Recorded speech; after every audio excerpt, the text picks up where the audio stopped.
देखिए सर, तो सर अपने लोग फर्स्ट चैप्टर स्टार्ट किए थे, that is basic of taxation, right. तो बेसिक ऑफ टैक्सेशन में अपने ने रीड किया था टैक्सेशन का सबसे पहला बात, दो तरह का टैक्स होता है, रिमेंबर। एक क्या रहता है, एक रहता है डायरेक्ट और एक रहता है इनडायरेक्ट। क्लियर है? टैक्स का मतलब क्या था अपने लोग डिटेल में पढ़े थे, रिमेंबर।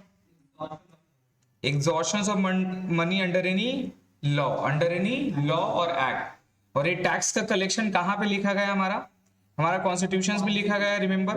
अपने लोग पढ़े थे सर कि हमारा कॉन्स्टिट्यूशन ऑफ इंडिया में लिखा हुआ है कि किस तरह से अपने लोगों को टैक्स कलेक्ट करना है। और वो कहां पे लिखा गया था सर, वो लिखा गया था एंट्री नंबर 82 यूनियन लिस्ट पे हमारा इनकम टैक्स लिखा हुआ है। तो अपने लोग ये वाला रीड किए थे, no tax shall be levied और collected except by the authority of law. ये कहां लिखा है, आर्टिकल 265। तो basically sir constitution of India हमारा क्या है, that is the supreme law, इससे ऊपर और कुछ भी नहीं। क्लियर है? जितना भी लॉ बनेगा वो इसके नीचे में बनेगा, इसको कॉन्ट्रडिक्ट नहीं कर सकता है। नहीं समझ रहे हैं? अब जैसे कि एक सर आपका दादाजी बोले और एक बात आपका पापा भी बोले और दोनों एक दूसरे का बात में कॉन्ट्रडिक्ट कर रहा है, तो बात किसका माना जाएगा, दादाजी का। क्यों? उनसे बड़े हैं, उनसे ऊपर कोई नहीं है, तो अपने लोग बात किसका मानते हैं, दादाजी का। so, अपने लोग देखिए लॉ यहाँ पर क्या है, इनकम टैक्स है, लेकिन वो कभी भी कॉन्ट्रडिक्ट नहीं कर सकता कोई भी लॉ, किसको, कॉन्स्टिट्यूशन ऑफ इंडिया को। क्लियर है? और कॉन्स्टिट्यूशन क्या लिखा है हमारा, आर्टिकल 265 में, no tax shall be levied और collected except by the authority of law.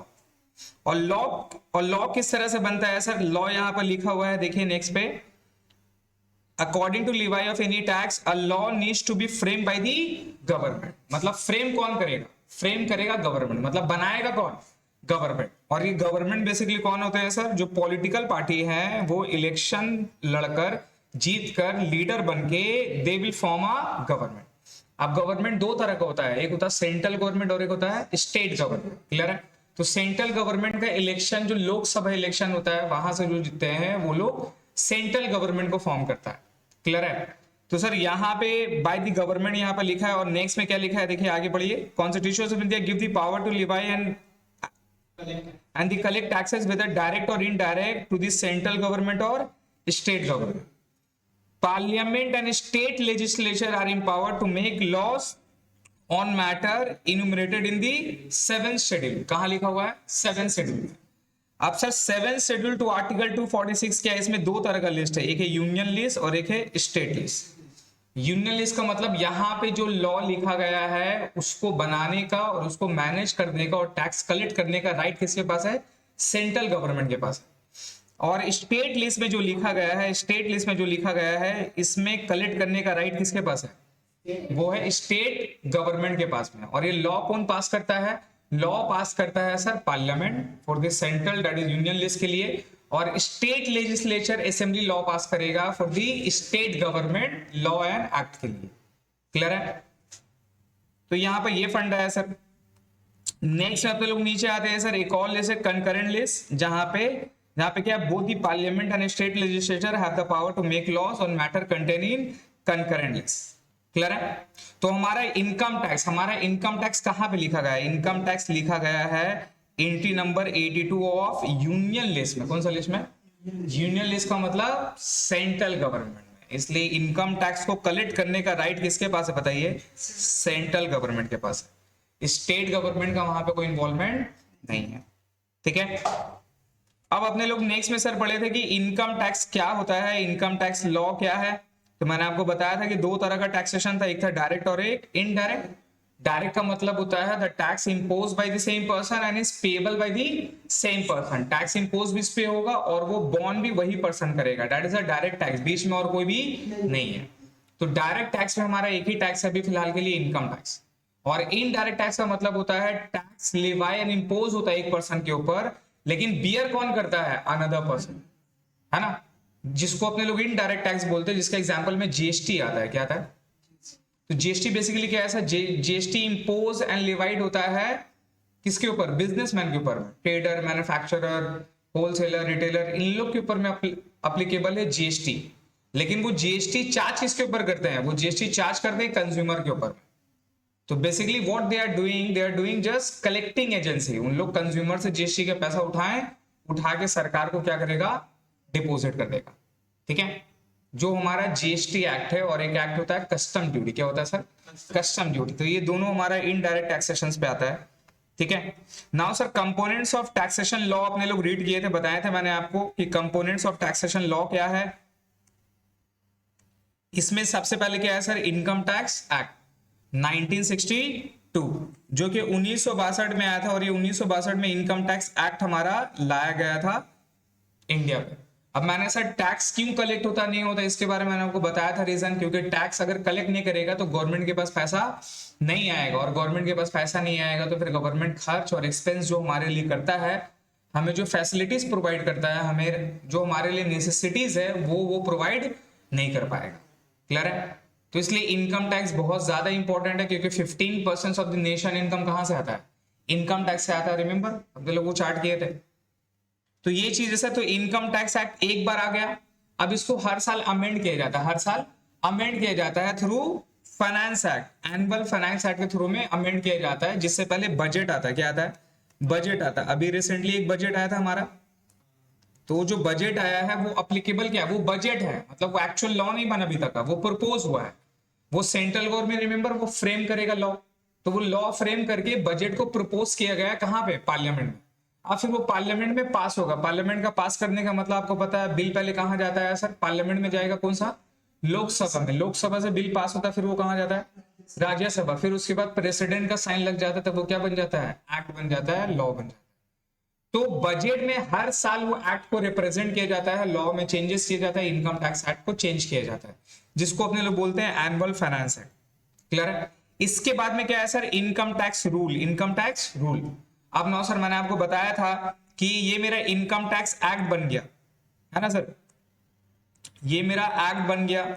इसमें हर साल अपने लोग चेंज करते हैं, एनुअल अपने लोग हर साल इसमें चेंज करते हैं फाइनेंस एक्ट से। कौन सा एक्ट से, लेकिन इसके लिए एक कलेक्टिंग एजेंसी बना दिया है, एक मेरा बॉडी बना दिया जिसको बोलते हैं सीबीडीटी। क्या बोलते हैं, CBDT, that is central board of direct taxation. ये इंस्टीट्यूशंस है जो कि ये वर्क करती है किसके अंडर में, मिनिस्ट्री ऑफ फाइनेंस के अंडर में। किसके अंदर है बताइए, मिनिस्ट्री ऑफ फाइनेंस के अंदर। क्लियर है, और ये इंस्टीट्यूशंस का बेसिक मोटिव क्या है, इनकम टैक्स को कलेक्ट करना और गवर्नमेंट का रेवेन्यू में, गवर्नमेंट का ट्रेजरी में ऐड करना। क्लियर है, तो इसके लिए सिंस एक्ट हमारा काफी कॉम्प्लिकेटेड होता है, काफी ट्विकिस, मतलब उसका लैंग्वेज काफी टफ होता है, डिफिकल्ट टू क्रैक होता है, तो इसका बहुत सारा इंटरप्रिटेशन हो सकता है, बहुत सारा लोग बहुत कुछ समझ सकते हैं। तो यहाँ पे सीबीडीटी क्या करती है sir, income tax rule form करती है। क्या फॉर्म करती है, रूल फॉर्म करती है। तो लॉ में आपको ये बताया गया कि ये चीज अप्लीकेबल होगा, ये चीज करेंगे, बात समझ रहे हैं, लेकिन उसमें ये नहीं बताया कि कौन सा खर्चा ऐड होगा, कौन सा खर्चा ऐड नहीं होगा। बात समझ रहे हैं, वो एक ओवरव्यू दे दिया है, लेकिन उसका रूल कैसे फॉर्म होगा, क्या लेंगे क्या नहीं लेंगे, पूरा जो गाइडलाइंस जो है वो इशूड कौन किया, वो इशूड करता है CBDT, that is income tax rule. Clear हो गया सर। इनकम टैक्स रूल के अलावा में सर्कुलर और नोटिफिकेशन, ये क्या है, अगर कोई प्रॉब्लम चल रहा है मार्केट में, जो कि मास प्रॉब्लम चल रहा है, ठीक है, बहुत सारे लोग को तकलीफ है कि भाई ये खर्चा, अब जैसा कि मान लीजिए कि डोनेशन जो अपने लोग देते हैं बिजनेस में, कुछ चैरिटी पर्पस के लिए, वो मेरा खर्चा अलाउड होगा कि नहीं अलाउड होगा, बहुत सारा पॉइंट है। तो इसको क्लेरिफाई करने के लिए क्या करेगा, सीबीडीटी सर्कुलर इशू करता है। क्या इशू करता है, सर्कुलर इशू करता है। इसके अलावा नोटिफिकेशन इशू करता है, अगर उसको कुछ इंपॉर्टेंस अपडेट देना है, जैसा कि अभी डेडलाइन एक्सटेंड हो गया है ना, अभी इनकम टैक्स का डेडलाइन एक्सटेंड हो गया था, जो ऑडिट हमारा 30 सितंबर को होता था, अभी वो 15 फरवरी लास्ट से चल रहा है। तो ये जो एक्सटेंशन है, this are the notification, this are the notification. तो ये इशू कौन करता है, ये करता है central board of direct taxes, that is income tax India. तो इनकम टैक्स डिपार्टमेंट यहाँ पर इसको नोटिफिकेशन इशू करेगी, और वो अप्लीकेबल क्या होगा, ऑल ओवर इंडिया पे होता है। तो ये चीज है हमारा। नेक्स्ट में sir legal decision of court, क्या बोलते हैं, लीगल डिसीजन ऑफ कोर्ट, ये क्या है, ये कौन बताएगा। कुछ प्रॉब्लम होती है, कुछ क्लासेस होती है, जहां पर इनकम टैक्स ऑफिसर कुछ और बोलता है, और एसएससी के बिहाफ में जो एक्सपर्ट जो वो हायर करके रखा है, जिसको वो फीस देता है, वो कुछ और बोलता है। तो दोनों में क्लैशेस है, और लॉ वहां पे मिस इंटरप्रिटेशन है, लॉ वहां पर उतना स्ट्रांगली डिस्क्राइब नहीं किया हुआ है। तो इसको जस्टिफाई करने के लिए अपने लोग कहां जाते हैं सर, अपने लोग कोर्ट में जाते हैं, ये झगड़ा को सॉल्व करने के लिए कोर्ट में जाते हैं। क्लियर है। अब कोर्ट वहां पर रिसर्च करता है, पढ़ता है, समझता है और उसके बाद में वर्डिक देता है। बेस्ड ऑन दी वर्डिक एक बंदा जीतता है, एक बंदा हारता है। और वही वर्डिक को अपने लोग जुडिशियल डिसीजन बोलते हैं। क्या बोलते हैं? जुडिशियल डिसीजन देते हैं। अभी अगर हाई कोर्ट दिया है तो वो अप्लीकेबल स्टेट में अप्लाई होगा। अब अगर वो आपका जुडिशियल डिसीजन सुप्रीम कोर्ट दे दिया है तो इसका मतलब वो अप्लीकेबल ऑल ओवर इंडिया पे होगा।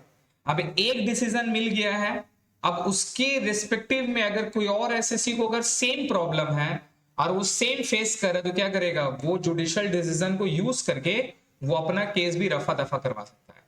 ठीक है, तो this are the importance of the judicial decision. तो ये काफी स्ट्रक्चर है इनकम टैक्स लॉ के हिसाब से। ठीक है, ये सब पढ़ा चुके थे अपने लोग को, है ना। नाउ अब नेक्स्ट में जो हमारा मेन जो टॉपिक था सर कि इनकम टैक्स हमारा किसके ऊपर में लगता है, रिमेंबर। तो इनकम टैक्स में मैंने आपको बताया था, कि बेसिकली इनकम में अगर अपने लोग आते हैं तो इनकम कितना तरह का होता है? इनकम दो तरह का होता है, एक होता है रेवेन्यू और एक क्या होता है सर? कैपिटल। एक रेवेन्यू, एक होता है कैपिटल। मैंने इसमें नोट्स बनाए थे ना,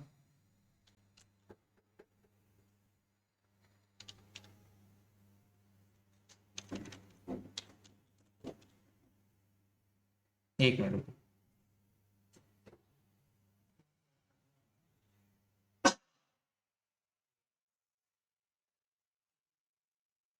हाँ सर, ये अपने लोग किए थे, ये remember sir. Tax on income कितना तरह का होता है सर? दो तरह का होता है, एक होता है रेवेन्यू और एक होता है कैपिटल। एक होता है रेवेन्यू और एक होता है सर कैपिटल इनकम। तो capital income basically what? That is loan लिए हैं तो वो तो इनकम नहीं हुआ ना सर। वो इनकम हुआ क्या?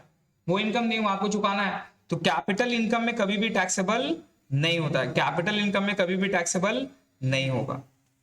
क्लियर है? फिर उसके बाद सर जो रेवेन्यू इनकम है, जो आपका रेवेन्यू इनकम है, फिर इसको अपने लोग दो पार्ट में डिवाइड करते हैं सर। दो पार्ट में डिवाइड करते हैं, एक क्या था? टैक्सेबल और दूसरा क्या था सर? एग्जेम्प्टेड। मतलब गवर्नमेंट यहां पर ये डिस्क्राइब किया है कि देयर आर सम इनकम जिसके ऊपर में टैक्सेबल होगा ही नहीं, वो एग्जेम्प्टेड है। बात समझ रहे हैं? तो लोग क्या कर सकते हैं सर? आपका बेनिफिट ले सकते हैं। जैसे एग्रीकल्चर इनकम इंडिया में एग्जेम्प्ट है ना, किस लिए सर? फैसिलिटी प्रोवाइड करने के लिए फार्मर लोग को, बिकॉज अपने लोग इंडिया में मतलब एग्रीकल्चर से ही जाना गया, जो हमारा बेस है। एक होता है ना कि हर एक मतलब इंसान के अंदर में कुछ एक बेस रहता है जिससे उसका रिकॉग्निशन होता है, राइट। उस तरह से एक कंट्री का भी एक आपका रिकॉग्निशन होता है जिसके ऊपर में वो ब्रांड है, एक नाम है। तो हमारा इंडियन कल्चर में एग्रीकल्चर से अपने लोग शुरू से ही आ गया, समझ रहे हैं। तो हमारा जो बेस है वो एग्रीकल्चर है, तो उसको स्ट्रॉन्ग बनाने के लिए एग्रीकल्चर इनकम इंडिया में क्या कर दिया? एग्जेम्प्ट कर दिया। अब एग्जेम्प्ट कैसे किए हैं वो भी अपने लोग पढ़ेंगे एग्रीकल्चर इनकम के चैप्टर में। ठीक है, ये भी इंसान का छलावा है कि एग्रीकल्चर इनकम एग्जेम्प्ट है, घुमा के लिया है, कैसे लिए वो अपने लोग पढ़ेंगे। ठीक है, नाउ सर टैक्सेबल अब जब अपने लोग करेंगे तो टैक्सेबल का कितना हेड है सर? 5 हेड्स ऑफ इनकम है। कितना हेड्स है? 5 हेड्स होंगे। नंबर 1 में क्या है sir? Income from salary, income from salary. ठीक है, नाउ इनकम फ्रॉम सैलरी में बेसिकली क्या है sir? Employer and employ relationship exist होना चाहिए, है ना।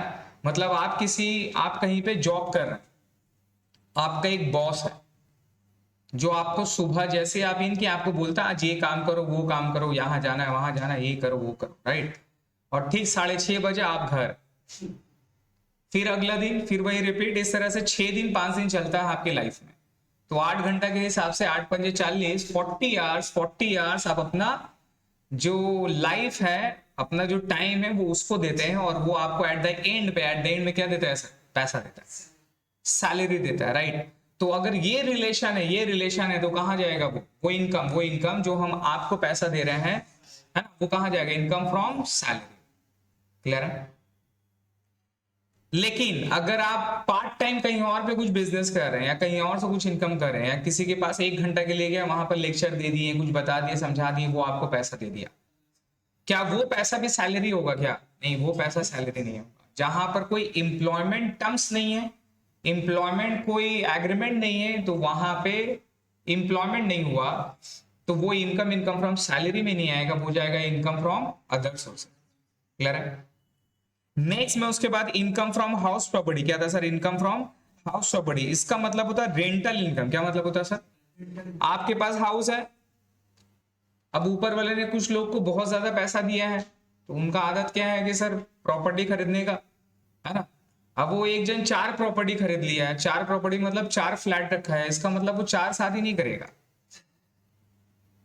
इसका मतलब नहीं है हर एक फ्लैट में एक एक को रखेगा, नहीं, ये इंटेंशन नहीं रहता। तो अपने पास पैसा रहता तो लोग प्रॉपर्टी खरीदते हैं किस लिए, उस पे रहते हैं, या कुछ फार्म हाउस वगैरह हो गए, कभी कभी वेकेशन में जाएगा। लेकिन जो लोग स्मार्ट होता है वो लोग क्या करता है, उसको रेंट पे लगता है, तो एक पैसिव इनकम भी उसका जुड़ गया, नहीं समझे। आपके पास पैसे, आपने पैसे कमाया, अब आपको और पैसे कमाना है, तो क्या करना भाई साहब, वो पैसे को रख के आप कोई प्रॉपर्टी खरीद लिए, फिर वो प्रॉपर्टी को आप रेंट में दे दिए, तो आपका प्रॉपर्टी भी रह गया, प्लस उससे एक पैसिव इनकम भी जनरेट हो गया, है ना, तो आपका इनकम और बढ़ गया। That's called rental income. अगर रेंटल इनकम है तो वो कहां पे दिखाओगे आप, इनकम फ्रॉम हाउस प्रॉपर्टी में। बट रेंटल इनकम के लिए there are 3 things which required. Number 1, there must be a property, there must be a property, जिसको बिल्डिंग बोलता है। वो प्रॉपर्टी का डेफिनेशन में सब कुछ आ सकता है, ऐसे फ्लैट हो गया, गैरेज हो गया, कमर्शियल हाउस हो गया, ठीक है, कमर्शियल बिल्डिंग हो गया, शेडेड एरिया हो गया, ठीक है, वो सब कुछ हमारा बिल्डिंग में कवर होता है।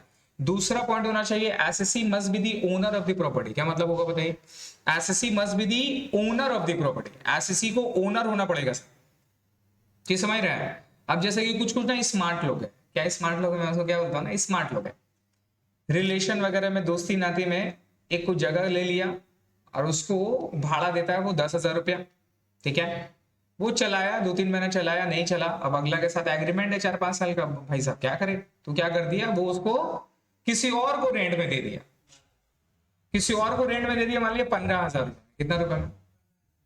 तो अब यहां समझो, मुझे देना है 10,000 रुपया और मुझे मिल रहे 15,000 रुपये, जबकि मैं इस चीज का ओनर नहीं। तो 10,000 रुपये जो मैं अगले को दे रहा हूं, अगले को दे रहा हूं, वो ओनर है एक्चुअल में। वो 10,000 रुपए इंटू 12 करके 1,20,000 रुपए वो अपना कहां दिखाएगा, इनकम फ्रॉम हाउस प्रॉपर्टी। लेकिन मेरा भी तो इनकम हो रहा है, मैं 15 ले रहा हूं और 10 दे रहा हूं, तो मेरा इनकम कितना है, 5,000। 5,000 महीना इंटू 12 कितना हो गया, 60,000। 60,000 रुपए में महीना का, साल का कमा रहा हूं। क्या ये मेरा खुद का घर है, तो I am not the owner of the property. तो ये जो 60,000 की इनकम है, ये मैं हाउस प्रॉपर्टी में नहीं दिखा सकता, बिकॉज दिस इज कॉल्ड सब लेटिंग। क्या बोलते हैं इसको, तो इनकम फ्रॉम सब लेटिंग कहां पर आता है, income from other source, clear है। एंड थर्ड में, the property must not be use for the building, must not be use for the business and profession purpose. अगर मैं ये प्रॉपर्टी खुद का रेंट में नहीं देके उसको मैं खुद ही यूज कर रहा हूं बिजनेस पर्पस के लिए, तो खुद से खुद को रेंट तो नहीं देंगे, तो यहां से जो भी मेरा इनकम जनरेट होगा वो मेरा बिजनेस में जाएगा, रेंटल इनकम को कंसिडर्ड नहीं करेंगे। क्लियर हो गया। इसके अलावा रेंट अपने लोग सिर्फ प्रॉपर्टी नहीं देते हैं, बहुत कुछ देते हैं। आज के तौर में हर एक चीज भाड़े पे मिलता है, हर एक चीज भाड़े पे मिलता है, कोई भी ऐसा चीज नहीं है जो आपको जरूरत है और वो भाड़े पे नहीं मिलता है। मूवीज वगैरह में देखते हैं, है ना, भाड़े का बाप, भाड़े का फैमिली, सब कुछ मिल जा रहा है आपको, और गहराई में हम नहीं जाएंगे, समझ सकते हैं आप लोग। तो अगर इसके थ्रू अगर हम कुछ रेंट वगैरह कमा रहे हैं, कुछ इनकम कर रहे हैं, तो वो भी हमारा इनकम फ्रॉम हाउस प्रॉपर्टी में नहीं जाएगा सर, वो कहां जाएगा, income from other sources. Next में सर आता है 3rd नंबर में, profit and gains from business and profession. तो अगर आप बिजनेस कर रहे हैं या अगर आप प्रोफेशनल है, प्रोफेशन मीन्स अगर आप डॉक्टर हैं, लॉयर हैं, चार्टर्ड इंजीनियर है, आर्किटेक्चर है, जिसमें प्रोफेशनल एक्सपर्टीज जाता है, आप अपना प्रोफेशनल एक्सपर्टीज अगले को देते हो, अगले आपको पैसा देता है, that is what, profession, income from profession. तो कहां दिखाएंगे, profit and gains from business and profession में। आप बिजनेस करते हैं, वहां से पैसा आ रहा है, आपने उसको यूज करेंगे, वो कहां जाएगा, profit and gains from business and profession. Clear हो गया। उसके बाद क्या है sir, income from capital gain. क्या है sir, income from capital gain. Now income from capital gain क्या है, गौर से समझिएगा sir, income from capital gain क्या है। आप कोई एसेट्स खरीदे जिसको कैपिटल एसेट्स बोलते हैं, क्या बोलते हैं, कैपिटल एसेट्स का डेफिनेशन अपने लोग रीड करेंगे कि कैपिटल एसेट्स कैपिटल गेन में आएगा। कैपिटल एसेट्स किसको बोलते हैं, अगर कोई कैपिटल एसेट्स आप लिए, टेक एन एग्जांपल, आप कोई लैंड बिल्डिंग लिए 10 लाख रुपए में, अब उसको आप बेच दे रहे हैं, उसको आप बेच दे रहे हैं 13 लाख रुपए, तो यहां पर भी तो आपने पैसा कमाया, यहां पर भी आपने कमाया, कितना रुपया कमाया, 3 लाख रुपए, तो ये भी तो प्रॉफिट हो गया। तो इसके ऊपर में भी टैक्सेबल हो, वो टैक्सेबल होता है इनकम फ्रॉम कैपिटल गेन। अब इसमें 2 तरह का गेन होता है सर, एक होता है लॉन्ग टर्म कैपिटल गेन, एक होता है शॉर्ट टर्म कैपिटल। तो कैपिटल एसेट्स को डिफाइन किया गया है either in long term either in short term में, है ना। इसमें हम लोग रीड करेंगे कौन सा शॉर्ट टर्म है कौन सा लॉन्ग टर्म है। तो बेसिकली जो भी हमारा लैंड बिल्डिंग वगैरह other than shares and securities है उसके लिए 3 साल है। अगर 3 साल से ज्यादा अगर आपने होल्ड करके रखा है तो उस एसेट्स को बोलते हैं लॉन्ग टर्म कैपिटल एसेट्स, और उससे अगर कुछ प्रॉफिट आ रहा है तो उसको बोलते हैं लॉन्ग टर्म कैपिटल गेन। और जो एसेट्स 3 साल से नीचे आपने होल्ड करके रखा है उसको बोलते हैं शॉर्ट टर्म कैपिटल एसेट्स, और उससे जो गेन आता है उसको बोलते हैं short term capital gain. Clear है? क्यों ऐसा नहीं है, ऐसा क्या रीजन है लॉन्ग टर्म शॉर्ट टर्म करने का, ये अपने लोग रीड करेंगे। एक इंडेक्सेशन का बेनिफिट मिलता है लॉन्ग टर्म में, शॉर्ट टर्म में नहीं मिलता है। क्लियर है? तो यहां पर प्रॉफिट में आपका टैक्सेबल होता है, जैसे शेयर्स है ना, शेयर्स आप खरीदते हैं बेचते हैं खरीदते हैं बेचते हैं, तो अगर आपका बिजनेस है वो, अब यहां पर बिजनेस नहीं होना चाहिए, अगर आप स्टॉक ब्रोकर हो तो वो आपका बिजनेस है, तो वो कहां पे टैक्सेबल होगा, वो होगा बिजनेस में, income from business and profession में जाएगा। लेकिन आप इन्वेस्टर हो, ऐसे इन्वेस्ट करते हैं, अल्लाह ने रुपया बहुत दिया आपको, अब क्या करेंगे भैया, बहुत ज्यादा रुपया मेरे पास, क्या करेंगे, शेयर्स में लगा, तो आप शेयर्स में लगाए फिर बेच दिए, कभी प्रॉफिट हुआ कभी लॉस हुआ, तो वो आप कहां दिखाओगे, वो दिखाओगे इनकम फ्रॉम कैपिटल गेन में। और यहां सेल प्राइस नहीं दिखाना है, sale minus cost, sale minus cost, जो प्रॉफिट होगा वो टैक्सेबल होगा। अभी जैसा रिसेंटली बजट में अनाउंसमेंट हुआ क्रिप्टो में लेके, पता होगा आपको, तो जो अपने लोग क्रिप्टो वगैरह में डील करते थे, बिटकॉइन वगैरह ये सब खरीदा बेचा है, तो अब उसके ऊपर में टैक्स लग जाएगा। Now government is making 30% tax, sale पे नहीं, ऑन प्रॉफिट पे। तो सेल माइनस कॉस्ट जो है ना, जितना ने आपने खरीदा और जितना में बेचा, वो जो डिफरेंस है उसके ऊपर में टैक्सेबल लग जाएगा। लेकिन उसमें ये फंडा है कि सपोज आपने बिटकॉइन खरीदा, उससे प्रॉफिट हो गया, कोई दूसरा एसेट्स खरीदा उससे लॉस हो गया, तो एक्चुअल में तो दोनों तो कंपेंसेट हो जाना चाहिए। सपोज बिटकॉइन से प्रॉफिट कमाया आपने 30,000 रुपया, कोई दूसरा कॉइन को बेच के आपने लॉस किया 40,000 रुपया, तो एक्चुअल में ओवरऑल तो आपका 10,000 रुपया का लॉस हो रहा है, तो आपको तो टैक्स नहीं लगना चाहिए। लेकिन गवर्नमेंट यहां बोल रहा क्या, जो प्रॉफिट हो रहा है उसके ऊपर 30% लगेगा, और जो लॉस हो रहा है वो खत्म, उसमें कुछ नहीं होगा। समझ रहे हैं? मतलब लॉस जो है वो प्रॉफिट से कंपेंसेट नहीं होगा, लेकिन प्रॉफिट अगर आया है तो वो टैक्सेबल हो जाएगा। और 30% फ्लैट विदाउट एनी डिडक्शन, कोई डिडक्शन नहीं होगा, कोई लेस नहीं होगा, कुछ नहीं होगा, एक्सपेंसेस वगैरह कुछ लेस नहीं करेंगे, सिर्फ कॉस्ट ऑफ एक्विजिशन माइनस करेंगे सेल से, और जो प्रॉफिट आएगा वो टैक्सेबल कर देंगे। और बाद में अगर किसी और में लॉस हुआ तो वो लॉस को भी सेट ऑफ, प्लस प्लस जुलाई के बाद से 1% टीडीएस अप्लीकेबल है, 1% टीडीएस लगेगा। यस, 1% टीडीएस लगेगा, किसके ऊपर में, जब आप सेल करोगे तो, मतलब जब आप सेल कर रहे हैं तो अगला बंदा आपको पैसा देगा, अगला बंदा आपको पैसा पे आउट करेगा, जब पैसा पे आउट करेगा तो 1% टीडीएस काटना पड़ेगा। अब ये कैसे क्या होगा नहीं होगा, literally I don't know, because अगर किसी को पैन नंबर लेना पड़ता है, टैन नंबर लेना पड़ता है टीडीएस काटने के लिए, अब ये टीडीएस कौन काटेगा, जैसे अपने लोग वजीरेक्स में डील करते हैं, अपने लोग बाइनेंस वगैरह में डील करते हैं, तो कौन कैसे काटेगा नहीं काटेगा, टीडीएस कौन कट करेगा, ये सब इश्यूज है। और नॉर्मली अगर मार्जिन जो रहता है ना हमारा, बिटकॉइन वगैरह जो लोग ट्रेडिंग वगैरह करते हैं, तो 1% 2% 3% में ही तरह का मार्जिन रहता है जो डेली बेसिस में करते हैं। आप 3% इनकम है भाई साहब, 1% टीडीएस कट गया लो, प्लस जो प्रॉफिट आए उस पर 30% लो, बचा का। तो गवर्नमेंट इन शॉर्ट में क्या बोल रहा है, crypto is band for you indirectly, समझ में आया? गवर्नमेंट बोला मत करो ट्रेडिंग भाई साहब। क्लियर हो गया? इसके बाद में सर जो इनकम बच गया, जो किसी में नहीं जाता, जो इनकम बच गया जो किसी में नहीं जाता, उसको अपने लोग कहां दिखाएंगे, इनकम फ्रॉम अदर सोर्सेस में। कहां दिखाएंगे बताइए, इनकम फ्रॉम अदर सोर्सेस। बोलिए, क्लियर हो गया? तो ये 5 हेड्स ऑफ इनकम है, ये 5 हेड्स ऑफ इनकम को अपने लोग जोड़ के बोलते हैं ग्रॉस टोटल इनकम। क्या बोलते हैं बताइए? ठीक है। अब इससे लेस होता है, इससे लेस होता है डिडक्शन। क्या लेस होता है? इससे लेस होता है डिडक्शन, इससे लेस होता है, ये डिडक्शन लेस होता है, ये जो लेस करके आते हैं ये बोलता है टोटल इनकम। क्या बोलते हैं? आप लोगों सिलेबस में यही तक है, टोटल इनकम निकालना। ठीक है, आइए सर। सर आप टैक्स बता दीजिए। Now sir there are some important definition जो अपने को समझना है, जो अपने को पढ़ना है, जो कि काफी इंपॉर्टेंट है। तो बेसिकली टैक्सेशन का मतलब क्या होता है, अगर आप इनकम टैक्स का डेफिनेशन में आओगे तो इनकम टैक्स का मतलब होता है, मैंने आपको बताया था,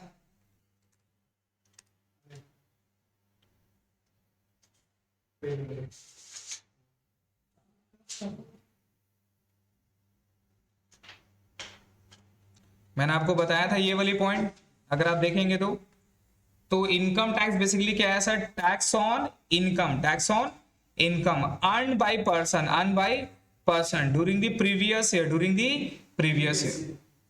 क्लियर है? तो इनकम टैक्स बेसिकली क्या है सर, इनकम के ऊपर में टैक्स लगेगा जो कि अर्न कौन किया है, बाय द पर्सन। पर्सन बोले तो एसएससी, एसएससी मतलब assessee the person who is paying tax, the person who is paying tax is known as assessee. तो एसएससी कोई पर्सन बोलते हैं, अपने लोग रीड करेंगे पर्सन का डेफिनेशन कौन सा ईयर में, during the previous year. Clear है? अब यहां पर हमारा देखिए वर्ड क्या है, एक तो हो गया टैक्स ऑन इनकम। तो इनकम का मतलब अपने लोग जान चुके हैं, इनकम कितना तरह का होता है, दो तरह का, कैपिटल रेवेन्यू। कैपिटल में कोई टैक्स नहीं, रेवेन्यू में फिर दो पार्ट, टैक्सेबल और एग्जेम्प्टेड। एग्जेम्प्टेड हट गया, अब टैक्सेबल में 5 हेड्स ऑफ इनकम। क्लियर है? तो इनकम क्लियर हो गया हमारा। दूसरा जो पॉइंट है earn by the person, earn by the person. अब ये पर्सन का डेफिनेशन क्या है, इसको अपने लोग रीड करते हैं सर। पर्सन किसको बोलते हैं, आप चेक करो यहां पर। तो सबसे पहले सर पर्सन से पहले एक पॉइंट है एसएससी, है ना। एसएससी का डेफिनेशन आप पढ़ो, क्या लिखा हुआ है एसएससी का मतलब, assessee means person by whom, assessee means person by whom any tax और any sum of money payable under the income tax, है ना। तो एसएससी का मतलब सिंपल होता है, the person who is paying the income tax is known as what, assessee. And the person who collect tax, जो पैसा कलेक्ट करता है, जहां पैसा जमा करते हो, जो आपका पूरा टैक्स वगैरह का हिसाब करेगा गवर्नमेंट का रिप्रेजेंटेटिव बन के, वो क्या होता है, इनकम टैक्स ऑफिसर। क्या होता है बताइए? तो बेसिकली इज व्हाट मैं आपको यहां पर एक चीज बताता हूं। तो ये हमारा सीबीडीटी है। अब सीबीडीटी को कलेक्ट करना है इनकम टैक्स। सीबीडीटी का बहुत सारा हायरार्की में आता है। सीबीडीटी अपॉइंट करके रखा है एक बंदा को, जिसको बोलते हैं आईटीओ। क्या बोलते हैं? आईटीओ का मतलब हो गया इनकम टैक्स ऑफिसर। ये अलग अलग वार्ड के हिसाब से, हमारा जो वार्ड है ना, वार्ड के हिसाब से अलग अलग जुरिडिक्शन तय किया गया है, और हर एक जुरिडिक्शन के हिसाब से एक income tax institute as a building वहां पर कंस्टिट्यूट किया गया। क्लियर है? और वहां पर सेपरेट सेक्शन है वार्ड के हिसाब से, आपका इनकम के हिसाब से और आपका नाम के हिसाब से, वहां पर बिजनेस नेम वगैरह के हिसाब से एक जगह फिक्स किया है, वहां पर एक इनकम टैक्स ऑफिसर को बैठा दिया। मतलब आपका कुछ भी प्रॉब्लम है, नहीं प्रॉब्लम है, तो कहाँ जाना है, पूरा सीबीडीटी में खोजेंगे का भैया कौन है, कहाँ मेरा इनकम टैक्स का ऑफिसर कहाँ है, किसको देना नहीं देना। आपको वो जगह बना हुआ है, आपका वही इनकम टैक्स ऑफिसर है, आप उसके साथ डील करोगे अनटिल अनलेस उसका जब तक ट्रांसफर ना हो। क्लियर है? तो आपका इनकम टैक्स ऑफिसर फिक्स हो गया। अब ये मेरा एसएससी है, अब ये मेरा कौन है सर, ये मेरा एसएससी है। तो एसएससी जो भी टैक्स वगैरह जमा करेगा, एसएससी जो भी टैक्स वगैरह जमा करेगा, इसको कौन चेक करेगा, ये आईटीओ चेक करेगा। आईटीओ का सब कुछ सही रहा, सब कुछ कोई प्रॉब्लम नहीं रहा, तो आईटीओ आपका प्रोसेस कर देगा फाइल, और जो भी आपने टैक्स दिया उसको मान लेता है। लेकिन अब अगर आईटीओ झगड़ा कर रहा है, नहीं नहीं नहीं नहीं ऐसा नहीं है, आपने इनकम नहीं दिखाया है, एसएससी पकड़ लिया है। तो बेसिकली इनकम को कैसे पकड़ते हैं, सिंस अभी पैन कार्ड से हर एक चीज होता है। आप बैंक अकाउंट ओपन करेंगे, पैन कार्ड डालेंगे, कुछ शेयर्स वगैरह अगर आपने खरीदा तो वहां पैन कार्ड लगता है। तो एवरी ट्रांजेक्शन जो आप फाइनेंशियल वर्ल्ड में करते हो, जहां पे पैन कार्ड डालते हैं आप, वो समझो ट्रैक होता है। क्या होता है? ट्रैक होता है, वो लिंक होता है। अभी आधार कार्ड भी पैन कार्ड से लिंक हो गया, है ना। तो बहुत सारी जगह में सिर्फ आधार कार्ड आपका वैलिड, क्या बोलते हैं, रेसिडेंशियल एड्रेस माना गया, है ना। तो उससे भी आप ट्रैक हो जाएगा। तो इन शॉर्ट में अगर आप कुछ भी सामान खरीदते हैं, कुछ भी सामान आप बेच रहे हैं, जैसा क्रेडिट कार्ड जो आप यूज करते हैं बैंक का, तो क्रेडिट कार्ड जो आप मिलता है तो उसके लिए तो आपको केवाईसी देना पड़ता है। तो केवाईसी में आधार पैन तो लगता ही है। तो जैसे ही आप पैन नंबर दिए और वो बैंक वाला आपका क्रेडिट कार्ड प्रोसेस कर दिया, तो पैन नंबर देने की वजह से गवर्नमेंट को पता चल गया आपने ये कार्ड खरीदा है, आपके पास ये कार्ड होल्ड कर रहे हैं। अब वो कार्ड से आप एकदम हर महीना का 50,000 रुपया खर्च कर रहे हैं, कार्ड में एकदम उड़ा रहे हैं, प्लस वो कार्ड लेके आप फॉरेन ट्रिप मार रहे हैं, घूम रहे हैं, सब कुछ कर रहे हैं, करोड़ों रुपया खर्चा कर रहे हैं, और गवर्नमेंट को जब टैक्स देने का बारी आ रहा है तो बोले साहब हम सिर्फ 5 लाख रुपया साल का कमाते हैं, और इनकम को अपना नील करके दिखा रहे हैं, महज 30 से 40 हजार रुपया आप टैक्स दे रहे हैं। ये तो कॉन्ट्रडिक्ट हो रहा है भाई साहब। आप खर्च कर रहे हैं करोड़ रुपया और इनकम दिखा रहे हैं 10 लाख रुपया, कैसे पॉसिबल है? कैसे पॉसिबल है? नहीं समझे हैं? अरे आपका जेब में 10 रुपया आप दिखा रहे हो और खर्च कर रहे हो 100 रुपया, कहां से आया भाई 90 रुपया? कौन दे रहा है आपको 90 रुपया? क्या धंधा कर रहे हो जो आपको 90 रुपये में दे रहा है? ऊपर वाला डायरेक्टली आपको दे रहा है क्या? कैसे मिल रहा है पैसा? इसका मतलब क्या कर रहे हैं आप अपने इनकम को छुपा रहे हैं, आप अपने इनकम को डिस्क्लोज नहीं कर रहे हैं, छुपा रहे हैं। तो यहां पर इनकम टैक्स ऑफिसर अगर आपका इनकम को पकड़ लिया तो उसके पास राइट है कि वो आपको नोटिस इश्यू कर सकता है, आपको सो कॉज नोटिस दे सकता है, आपको बता सकता है कि ये इनकम आपने क्यों नहीं दिखाया, क्यों नहीं किया, नहीं किया, ये सारा रीजन है सर। समझ गए? तो ये उसे फाइट करना पड़ता है। अब ये फाइट करने के लिए एसएससी भाई साहब, ये इनकम टैक्स लॉ उसको नहीं पता है, उसको नॉलेज नहीं है, उसको कुछ नहीं पता है, उसको आइडिया नहीं है, तो क्या करेगा वो यहाँ पर अपना एक्सपर्ट को अपॉइंट करता है। किसको अपॉइंट करता है? वो अपना एक्सपर्ट को यहाँ पर अपॉइंट करता है।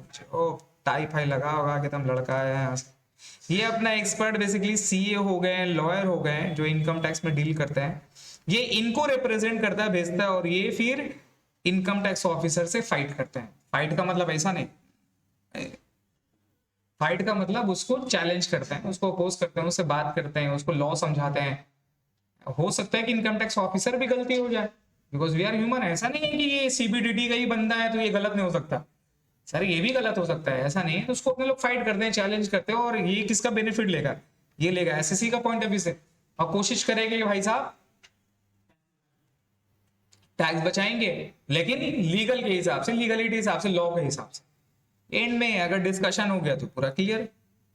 ये आपका प्रोसेस हो, ठीक है? तो यहां एसएससी का मतलब समझ में आ गया, जो एसएससी जो मेरा टैक्स का पेमेंट करेगा। नेक्स्ट में सर आइए person, the most important definition in income tax, person.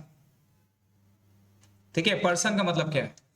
Normal person का मतलब होता है ह्यूमन बीइंग, हम लोग, है ना?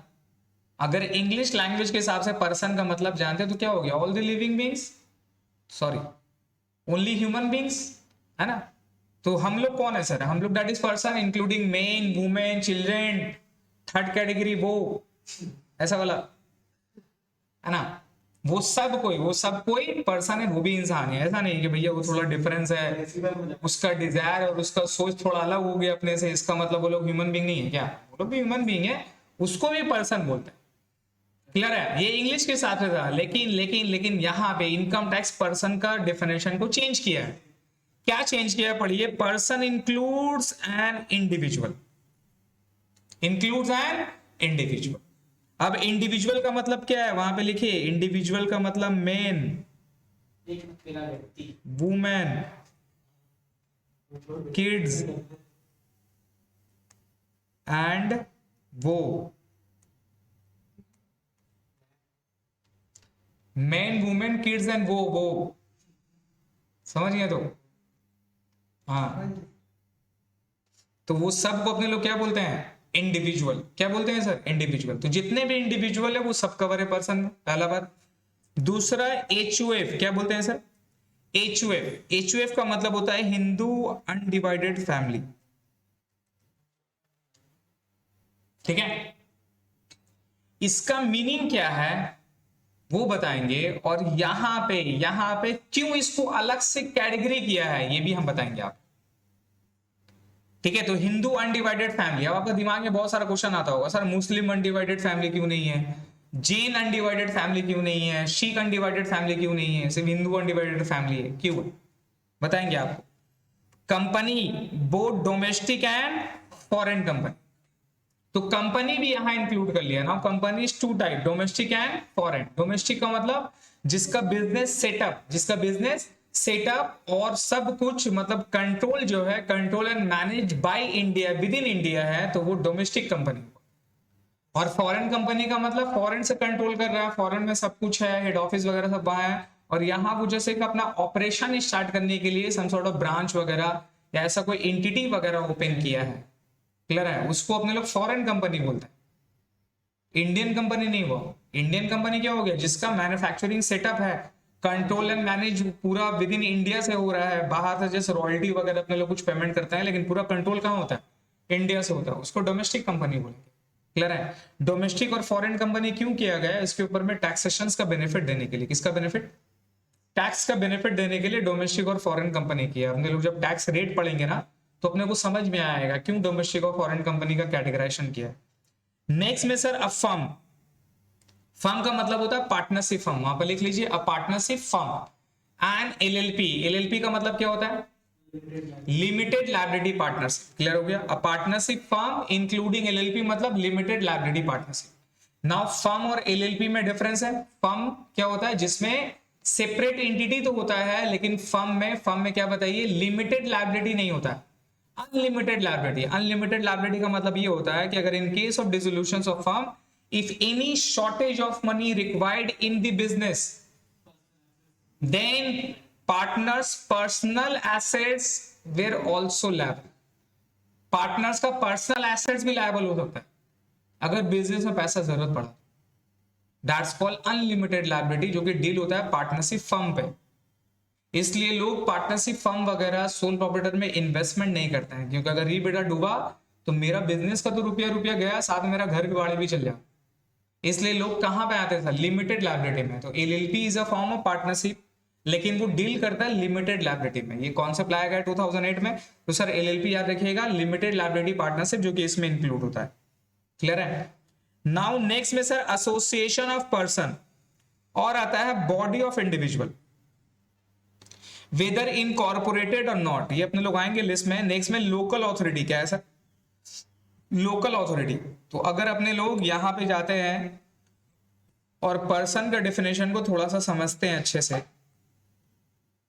तो पर्सन का डेफिनेशन में सबसे पहले बताइए, सबसे पहले क्या है, इंडिविजुअल। क्या है सर, इंडिविजुअल मतलब समझ गया। इसमें क्या हो गया, ऑल ह्यूमन बीइंग। मतलब जब अपने लोग अपना खाता बनाएंगे तो अपने लोग को क्या बोलेंगे, इंडिविजुअल। क्या बोलेंगे सर, इंडिविजुअल बोलेंगे, ऑल ह्यूमन बीइंग्स। क्लियर है। दूसरा यहां पर क्या है sir, HUF, Hindu undivided family. Third में यहां पर सर फर्म, पार्टनरशिप फर्म। इसमें क्या है बोलिए, इंक्लूडिंग एलएलपी। फोर्थ में क्या है सर, कंपनी। कंपनी में क्या आता है, डोमेस्टिक और फॉरेन। ठीक है। अब मैं आपको बताता हूं कि ये तीनों को यहां पे क्यों डाला गया अलग से। हिंदू अनडिवाइडेड फैमिली का मतलब क्या होता है, बहुत सारी फैमिली बिजनेस ऐसे होती है ना, बहुत सारी ऐसी फैमिली बिजनेस होती है जो कि एक साथ बिजनेस करते हैं। खास तौर से मरवाड़ीज में अगर आपने सुना होगा, तो उन लोग कपड़े की जो बिजनेस होते हैं ना, उन लोग का डोमिनेटेड पोजीशंस रहा है शुरू से। ठीक है। तो सर उन लोग में ऐसा मेंटेलिटी है कि उनके जितने भी बच्चे होते हैं, मतलब चच्चा वगैरह, सब साथ मिलके बिजनेस करते हैं। तो सपोज कि मेरा एक बिजनेस है, अब ये मैंने चलाया था, मेरा 4 लड़का था, तो मैंने क्या कर दिया, अलग से एक्सपैंड किया। एक्सपैंड करने के बाद में 4 आउटलेट अलग अलग से खोल लिया, अलग अलग से 4 आउटलेट खोल लिया, और जितने भी बेटे थे ये सबको यहां पे दे दिया। ठीक है। अब ये सब अलग अलग बिजनेस नहीं करेंगे, सब एक साथ ही काउंट करेंगे। समझ रहे हैं, सब इसी के अंडर में काम करेंगे। अब कल को फिर इनके बच्चे हुए, तो ये लोग खोला, समझ रहे हैं। तो is a family business, it is what, family business. तो एक फैमिली बिजनेस की तरह जुड़ गया है सर, और सब लोग एक साथ बिजनेस करते हैं, जिसमें हेड ऑफ द फैमिली कौन है, हेड ऑफ द फैमिली कौन है, दादाजी। हेड ऑफ द फैमिली कौन है, दादाजी। तो इस तरह का फैमिली बिजनेस को अपने लोग बोलते हैं HUF, हिंदू अनडिवाइडेड फैमिली। और ये केवल हिंदू में इंक्लूडेड होता है, मुस्लिम अनडिवाइडेड फैमिली बोलकर ऐसा कुछ नहीं है। बिकॉज देखा गया है कि मुस्लिम अनडिवाइडेड फैमिली ज्यादातर होता नहीं है, मतलब सब साथ मिलके बिजनेस नहीं करता है। आगे चल के डिवाइड हो जाता है, तो डिवाइड वाला फंडा है, तो इसलिए वो नहीं रखते हैं अपने लोग। ठीक है। उन लोग में है, उन लोग को साथ बिजनेस करना आता है। ठीक है। और ये अच्छी चीज है। तो ये जो दादाजी है ना सर, इनको बोलते हैं कर्ता। क्या बोलते हैं सर, कर्ता। क्या बोलते हैं, कर्ता। तो karta is mean that is head of the family, head of the family is known as karta. Clear है? अब यहां पे गवर्नमेंट का स्मार्टनेस देखिए, they so smart because smartest people उनके अंदर में काम करते हैं। आईएएस आईपीएस लेवल, उस लेवल के बंदे, इंटेलेक्चुअल बंदे, after experience of having 10 to 15 years में जाके they are the law maker basically.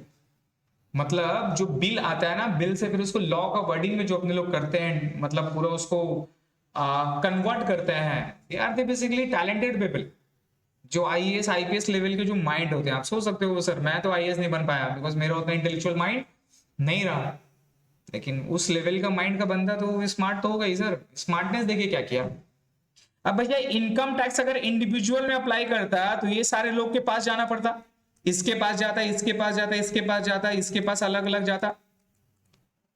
लेकिन इसको पता है कि सबका हेड कौन है और पूरा फैमिली बिजनेस यही चला रहा है, पूरा फैमिली बिजनेस यही चला रहे हैं, पूरा पैसा किसके पास आता है? इनके पास ही आता है कि नहीं? और ये फिर क्या करते हैं? बाकी सबको डिस्ट्रीब्यूट करते हैं, ये सब बाकी सबको डिस्ट्रीब्यूट करता है। तो ये लोग दिमाग लगाया कि भाई साहब इन लोग से पैसा नहीं लेके अगर हम एक बार इनसे ही पैसा ले लें और इनसे ही टैक्स ले लें और बाकी सबके हैंड में हम एग्जेम्प्ट कर दें, क्या कर दें, तो मेरा दो फायदा होगा। एक तो हमको सब लोग के पास जाना नहीं पड़ेगा तो मेरा टाइम बचेगा, दूसरा सब लोग के लिए अलग अलग ऑफिसर अपॉइंट होगा तो मेरा एडमिन कॉस्ट भी हाई होगा, है ना। और थर्ड, अगर हम इससे एक बार पैसा ले सकते हैं तो मेरे लिए इजीनेस होगा सर, मेरे लिए हैरेसमेंट क्या होगा, कम होगा। हमको सबसे बात नहीं करना है, हमको सिर्फ एक से ही बात करना है, इनसे ही पैसा लेना। तो गवर्नमेंट यहां पर बेसिकली ग्रुप ऑफ पर्सन अगर एक साथ बिजनेस करते हैं तो वो डायरेक्टली ग्रुप से पैसा चार्ज कर लेता है in the name of income tax. Clear हो गया? तो इससे पैसा चार्ज कर लिया वो, तो एचयूएफ के ऊपर में टैक्स अप्लीकेबल कर दिया, टैक्स इससे कलेक्ट कर लिया। अब सपोज 100 रुपया था, 30 रुपया टैक्स कट गया। अब दादाजी के पास कितना बचा? अब दादाजी 70 रुपए इन लोग में बांटेंगे, 70 रुपए इन लोग में बांटेंगे, है ना। अब इन लोग के हैंड में इनकम टैक्स फिर से टैक्स मांग रहा है, तो दादाजी क्या करेंगे? अभी ना तो को पैसा दिया हुआ फिर ले रहा है, हाँ मेरे बच्चे लोग से पैसा ले रहा हम दिया ना, पॉसिबल है नहीं है ना सर, फिर तो डबल टैक्सेशन लग जाएगा। तो इन लोग के हैंड में क्या कर देंगे? एग्जेम्प्ट कर देंगे। क्या कर देंगे? तो income receive from HUF in the hand of member of the family is exempted from tax. Exempt इसलिए नहीं दिया कि गवर्नमेंट आपका अच्छा चाहता है, एग्जेम्प्ट इसलिए दिया बिकॉज टैक्स ऑलरेडी वो कलेक्ट कर चुका है, इसलिए इन लोग के हैंड में क्या कर दिया? वो एग्जेम्प्ट कर दिया। एग्जेम्प्ट तो करनी ही था, 100 रुपए में से 30 रुपए आप तो काट लिए, अब 70 रुपए हम बांट दिए, फिर उन लोग से पैसा ले रहे हैं, ए तुमको टैक्स देने होगा। क्या मजाक चल रहा है क्या भाई साहब? हाँ समझ रहे हैं? मतलब जितना भी लोन वोन लेना होना है सब हम ही लोग से लेंगे, ये पॉइंट याद रहेगा। इसलिए अपने लोग ये सेम नेचर हमारा फर्म में भी है, फर्म में भी है, पार्टनरशिप फर्म में। तो पार्टनरशिप फर्म में सब 3 लोग मिलकर बिजनेस कर रहे हैं। अब 3 के पास फर्म से ही पैसा आएगा तो गवर्नमेंट को 3 लोग के पास जाना पड़ेगा ना सर, एक दो तुम दो। लेकिन वो लोग तीनों तो एक ही जगह मिलकर फर्म कर रहा है ना सर, बिजनेस कर रहा है। तो गवर्नमेंट डायरेक्टली पैसा किससे ले लेता है? फर्म से पैसा ले लेता है, और बाकी in the hand of partner के हैंड में वो प्रॉफिट को क्या करता है सर? एग्जेम्प्ट कर देता है। चीज समझ में आ रहा है? तो गवर्नमेंट के लिए इजी हो गया, 10 जन के जाने से बचा, एक जन के पास जाइए भैया पैसा दे, पैसा मिल जाएगा। समझ रहे हैं? सेम एज लाइक कंपनी है, इसलिए कंपनी से इन लोग में डायरेक्टली पैसा अपने लोग ले लेते हैं। अब ये आपका मनी कैसे लेते हैं सर? मनी इसलिए लेते हैं ना, इन लोग का अलग पैन कार्ड बनता है। क्या बनता है? इन लोग का भी अलग पैन कार्ड बनता है, कंपनी का भी अलग पैन कार्ड होता है। इनकम टैक्स पैसा किससे कलेक्ट करता है? पैन से। तो फर्म का अलग पैन कार्ड होता है, ये पार्टनरशिप फर्म हो गया, एचयूएफ कंपनी, सबका एक अलग पैन नंबर होता है। तो कंपनी इस पैन नंबर से इन लोग को ट्रैक करके पैसा लेती है। समझ में आ रहा है?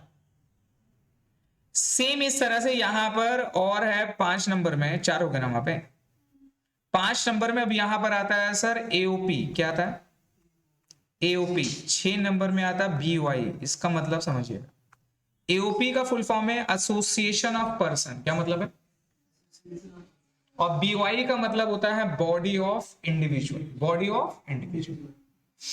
आप लोग ने देखा होगा कि कुछ लोग साल भर में कुछ और बिजनेस करते हैं, लेकिन जब कुछ सीजन आता है ना तो लोग अपना बिजनेस को चेंज कर लेते हैं 1-2 महीना के लिए। जैसे कि पूजा के टाइम में अगर कुछ आता है ना सीजन, तो उन लोग स्टॉल वगैरह सब लगाते थे, है ना। पूजा वगैरह का सामान जो रहता है, बहुत सारा दिया वगैरह ये सब वो सब देखते होंगे, उसका स्टॉल बनता है। हमारे ईद वगैरह ये सब चीज में आप लोग देखा होंगे कि ये आपका सवैया वगैरह का दुकान हो गया, कपड़ा वगैरह का दुकान हो गया, डाला फाला लगा लेता है। वो सिर्फ 1 महीने के लिए लगाता है, और बाकी फिर 11 महीना क्या करता है, कुछ और काम करता है कि नहीं। तो यहां पे क्या सिचुएशन है कि अगर दो लोग आपस में मिलके, दो लोग या दो से ज्यादा लोग आपस में मिलके एक बिजनेस करते हैं, वो शॉर्ट टर्म नेचर के लिए, कौन सा नेचर के लिए, शॉर्ट टर्म नेचर के लिए, जो टेम्पोररी टाइम पीरियड के लिए रहेगा, क्या रहेगा, टेम्पोररी पीरियड के लिए रहेगा। और जैसे ही वो मेरा काम हुआ, जैसे ही वो मेरा काम हुआ, ये अपना पैसा ले लिया, ये अपना पैसा ले लिया, खत्म, समझिए। फिर अगला साल फिर स्टार्ट करेंगे, साथ मिलकर बिजनेस करते हैं। इसको जॉइंट वेंचर बोलते हैं। क्या बोलते हैं बताइए, क्या बोलते हैं, जॉइंट वेंचर, ठीक है।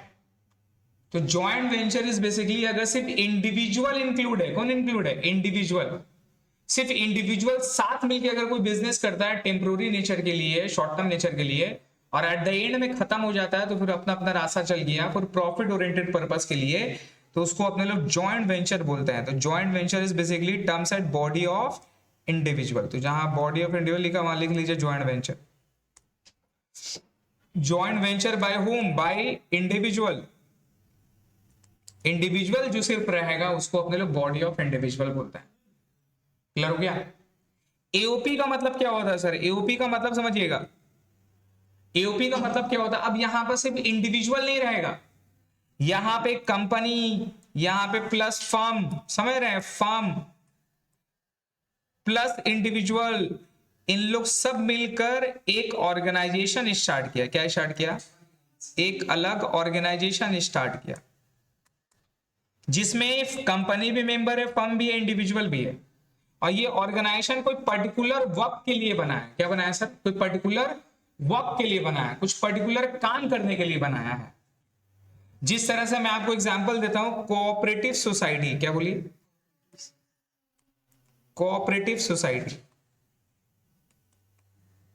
है ना।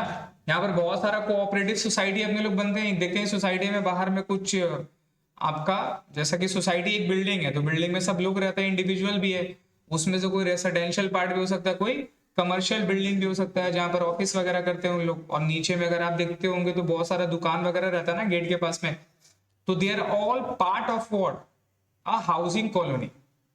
अब वो हाउसिंग में कंपनीज भी है, वो हाउसिंग में फर्म भी है, वो हाउसिंग में क्या है सर, इंडिविजुअल भी रहते हैं, और सब एक ऑर्गेनाइजेशन, एक हाउसिंग कॉलोनी का एक ऑर्गेनाइजेशन बना के रखा है, जो कि उस एरिया को क्या करता है, डेवलप करता है और मेंटेन करके रखता है। समझ रहे हैं, लिफ्ट नहीं चल रहा है उसका काम है, क्लीन नाइनेस वगैरह हो गया उसका काम है, कोविड वगैरह में जो फुचकारी मारेगा उसका काम है। बात समझ में आ रहा है। तो this is what a cooperative society में। तो कोऑपरेटिव सोसाइटी को अपने लोग कवर कहां करेंगे, एसोसिएशन ऑफ पर्सन में। कहां पे बताइए, एसोसिएशन ऑफ पर्सन। क्लियर हो गया। तो दोनों में डिफरेंस समझिएगा। नाउ नंबर 7 पे सर लोकल अथॉरिटी, क्या है बताइए, लोकल अथॉरिटी। अब लोकल अथॉरिटी में क्या आ गया सर, केएमसी, क्या आ गया, केएमसी आ गया। अगर गांव में जाएंगे तो पंचायत आ गया सर, कंटोनमेंट बोर्ड आ गया, ठीक है।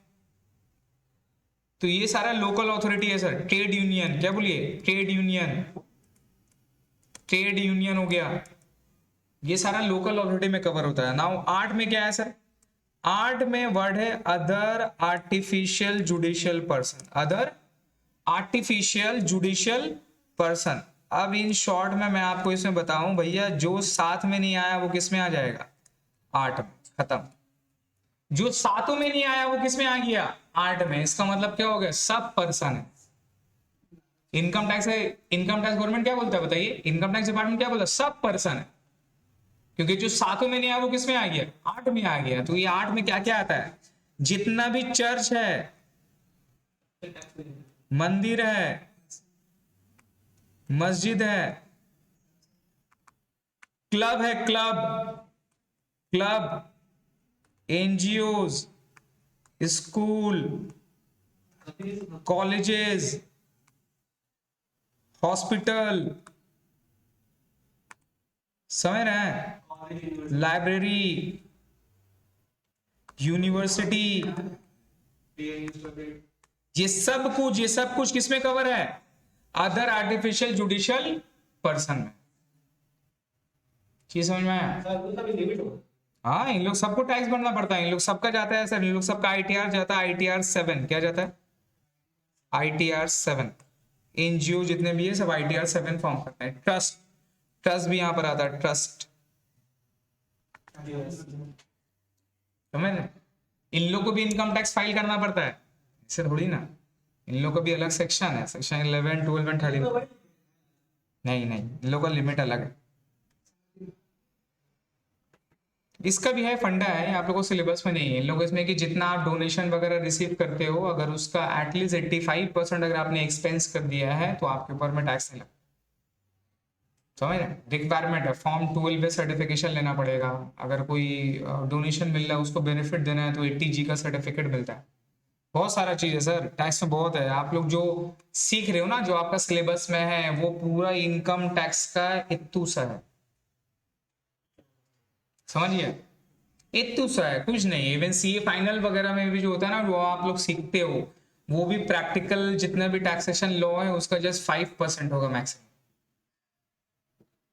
तो मैं अगर बोलता हूँ कि इनकम टैक्स क्या है सर, इनकम टैक्स का एक अलग दुनिया है, समझ रहे हैं? और ये दुनिया बहुत बड़ा है। क्लियर हो गया सर? तो एक बार पढ़ लेते हैं इसको। तो an individual, HUF, company, clear हो गया meaning? Firm, association of person, a local authority, every artificial judicial person. ठीक है, ये सारा कुछ पर्सन में कवर होता है। यहां पर देखिए, आगे जाके पढ़ लीजिएगा सर, यहां पर पूरे एक्सप्लिसिट से मैंने मेंशन किया हुआ है सर। इंडिविजुअल किसको बोलते हैं? All human being, male female, others. Others में आप लोग समझ रहे हैं मैं किसके बारे में बात कर रहा हूं, है ना?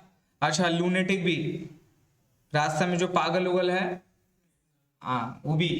अब वो रास्ता में कोई पागल है, उसका हाथ में 10 करोड़, मतलब कि एक आपका पेटी मिल गया, उसमें 10 लाख रुपया था, और इनकम टैक्स वाले लोग पकड़ लिया, तो क्या उसको टैक्स लगेगा? लगेगा बेटा, tax they they. Income of a minor, अब यहां पर चीज देखिएगा, माइनर का इनकम तो टैक्सेबल नहीं होना चाहिए, तो माइनर का इनकम टैक्सेबल होता है in the hand of parent. मतलब आपका बच्चा अगर पैसा कमा रहा है, होता है ना चाइल्ड आर्टिस्ट, अभी बच्चा लोग, मतलब होता है ना कि माँ बाप लोग बच्चा को पालता है, लेकिन अभी अभी मतलब माँ बाप कुछ काम किया, कुछ फल किया है कि ऐसा बच्चा पैदा होता है कि जो कि माँ बाप को पालना चालू कर देता है एट द, मतलब फ्रॉम द एज ऑफ 7 से 7 to 10 में, जिसको चाइल्ड आर्टिस्ट बोलते हैं। क्या बोलते हैं? चाइल्ड स्टार बोलते हैं। इस तरह से कुछ एक शो देख रहे थे, कपिल शर्मा का शो वगैरह पे, वहां पर एक बच्चा था भाई साहब, काफी टैलेंटेड है, मतलब नो डाउट। तो क्या लगता है वो सब बच्चे जो परफॉर्म करता है, स्टेज वगैरह में एक्टिंग कर रहा है, कुछ लोग गाना वगैरह गाता है, कुछ लोग बहुत सारे मूवी में एक्टिंग वगैरह करते हैं, राइट? ऐसे ही आता है क्या वो लोग? भैया पैसा मिलता है, वो भी अच्छा अच्छा, बहुत अच्छा पैसा मिलता है, समझ रहे हैं? तो वो लोग जो पैसा अर्न कर रहे हैं, तो सर उन लोग तो बच्चे हैं, उनके हैंड में तो टैक्सेबल नहीं होगा, लेकिन गवर्नमेंट छोड़ेगा भी नहीं, बिकॉज बहुत पैसा कमा रहे हैं लोग। तो गवर्नमेंट क्या करता है सर, मान लेता है कि वो इनकम उनका पेरेंट्स कमाया, और वो जो बच्चा का इनकम है उसको क्लब कर देता है उनके पेरेंट्स पे से, समझ रहे हैं? और आपको पता है माइनर का इनकम को बेनिफिट दिया गया है, एग्जेम्प्टेड दिया है गवर्नमेंट। नहीं नहीं, आप बच्चे हो ना, हम आपको एग्जेम्पशन देते हैं यार, आप अच्छा काम कर रहे हो। और कितने रुपए दिए पता आपको? 1500 रुपया पर annum। साल का 1500 रुपया हम एग्जेम्प्ट करेंगे, साल का 1500 रुपया आपके लिए एग्जेम्पशन है। उसके ऊपर में जितना ज्यादा आपने कमाया, आपका पेरेंट्स के इनकम के ऊपर में टैक्सेबल हो जाएगा, जिस पे अपने लोग क्लबिंग में पढ़ेंगे। अच्छा, इन डिटेल है। अब किसकी इसमें टैक्सेबल होगा? पेरेंट्स मतलब पापा या है ना मम्मी, किसके इसमें टैक्सेबल होगा? अब यहां ये बात बोल रहा है कि भैया जिसका इनकम ज्यादा है, अगर आपकी मम्मी हाउस वाइफ है तो ऑब्वियसली वो तो नहीं कमाती है, तो पापा का इसमें टैक्सेबल होगा। लेकिन कुछ कुछ घर ऐसा देखा गया है, जहां पर वाइफ का इनकम बहुत ज्यादा होता है, मम्मी की इनकम बहुत ज्यादा हो जाता है, तो वो टैक्सेबल किस में हो जाएगा? मम्मी केस में क्या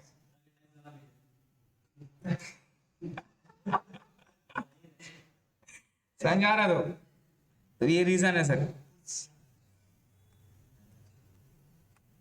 Hindu undivided family sir clear है? कर्ता का मतलब क्या है? सर इलीगल एक्टिविटी भी टैक्स में। हाँ तो पढ़िए, a Hindu undivided family on which Hindu law applies consist of all person and includes their wives and unmarried daughter. क्या इंक्लूड है? Unmarried daughter. Married daughter HUF का पार्ट नहीं हुआ, वो कोई और कर्ता के फैमिली में चल गया ना सर। तो ऐसा थोड़ी ना, वहां पर उनकी वाइफ हो गई तो वहां इंक्लूडेड हो गया, तो यहां भी इंक्लूडेड हो गया, ऐसा थोड़ी ना होगा, एक जगह पे होगा। कंपनी में याद रखेंगे सर, कंपनी में दो तरह की कंपनी होगी, एक होगी डोमेस्टिक और एक हो गया फॉरेन। तो डोमेस्टिक कंपनी का मतलब क्या है? Foreign company means a company which is not a domestic company. और डोमेस्टिक कंपनी क्या है? मीन्स एन इंडियन कंपनी और any other company in respect of his income liable to tax under income tax law. ठीक है। Firm firm अपने लोगों को पता है सर, जहां पे फॉलो होता है पार्टनरशिप टैक्ट। क्या फॉलो होता है? Partnership act. Association of person क्या है ना? Association of person means two a more person. Person है, पर्सन का मतलब पढ़ चुके अपने लोग, joining for a common purpose और कॉमन एक्शन। इसमें मोर इंडिविजुअल भी हो सकता है और नॉन इंडिविजुअल भी हो सकता है सर। इसको क्या बोलेंगे? Association of person. और सिर्फ इंडिविजुअल मिलके साथ काम करेगा प्रॉफिट ओरिएंटेड के लिए, तो क्या होगा सर? Body of individual. क्या लिखा देखिए, body of individual means combination of individual among some income, it would consist of only individual only. Non-individual like firms cannot be a member of a body of individual. Local authority का मतलब पढ़ लीजिए। Local authority means panchayat, municipal committee, district board, cantonment board, other authorities legally entitled to interested by the government control management municipal local fund के लिए। Other artificial judicial person, यहां पे सब कुछ आ गया सर। यहां पर क्या है? Example university, bar council etcetera, ये सब मेरा कैटेगरी में फॉलो करता है। ठीक है। इनकम का मतलब अपने लोग पढ़ चुके हैं सर, एक बार देख लीजिएगा। इनकम का मतलब concept of revenue and capital receipt अपने लोग पढ़ चुके हैं। ठीक है। देखिए, कैपिटल रिसिप्ट और रेवेन्यू रिसिप्ट के लिए ये 6 चीजें जो कि अपने को समझना है। तो कैपिटल रिसिप्ट और रेवेन्यू रिसिप्ट का टेस्ट टू बी अप्लाई, क्या अप्लाई करना है? Transaction into the course of the business है या नहीं है, profit arising from sale of shares है, सिक्योरिटीज है, अ सिंगल ट्रांजैक्शन। कौन सा ट्रांजैक्शन? लिक्विडेटेड डैमेज, कोई डैमेज वगैरह हो गया उसके अगेंस्ट में पैसा मिला आपको, इंश्योरेंस क्लेम मिला, तो वो रेवेन्यू इनकम है क्या? इंश्योरेंस क्लेम रेवेन्यू इनकम है क्या? कैपिटल इनकम है सर, उसमें कैसे टैक्स होगा भाई साहब? Compensation on termination of agency, कोई कंपेंसेशन आपको मिल रहा है तो वो सारा भी कैपिटल इनकम होगा, रेवेन्यू इनकम नहीं होगा। इसके अलावा गिफ्ट्स, गिफ्ट्स भी क्या है? कैपिटल इनकम है। अगर आप गिफ्ट्स फ्रॉम रिलेटिव से ले रहे हैं, किससे ले रहे हैं? रिलेटिव से ले रहे हैं, अदर देन रिलेटिव है, तो 50,000 तक का लिमिट है सर साल का। 50,000 से अगर आप नीचे लिए तो वो एग्जेम्प्टेड है, 50,000 के ऊपर होगा तो क्या हो जाएगा? टैक्सेबल। चीज समझ में आया? लेकिन आपके अगर फादर हैं, मदर हैं, उनके पास पैसा, आपको बिजनेस करना है, तो उनसे जो पैसा मिलता है that is what gift. Heads of income अपने लोग पढ़ चुके हैं सर, हेड्स ऑफ इनकम पढ़ चुके हैं। सैलरी किसको बोलते हैं sir? Income from house property, profit and gain from business and profession, capital gain, other sources. Now अब इसके अलावा कुछ कुछ और इनकम है जिसको अनडिस्क्लोज इनकम बोलते हैं। क्या बोलते हैं? ये अपने को पढ़ना है। अनडिस्क्लोज इनकम का क्या कैटेगरी है? अगर इनकम टैक्स ऑफिसर, अगर आईटी इसको पकड़ लिया तो इसको ऊपर में पेनल्टी भी चार्ज कर सकता है। क्या चार्ज कर सकता है? Penalty for concealment. क्या बोलते हैं? छुपाया क्यों?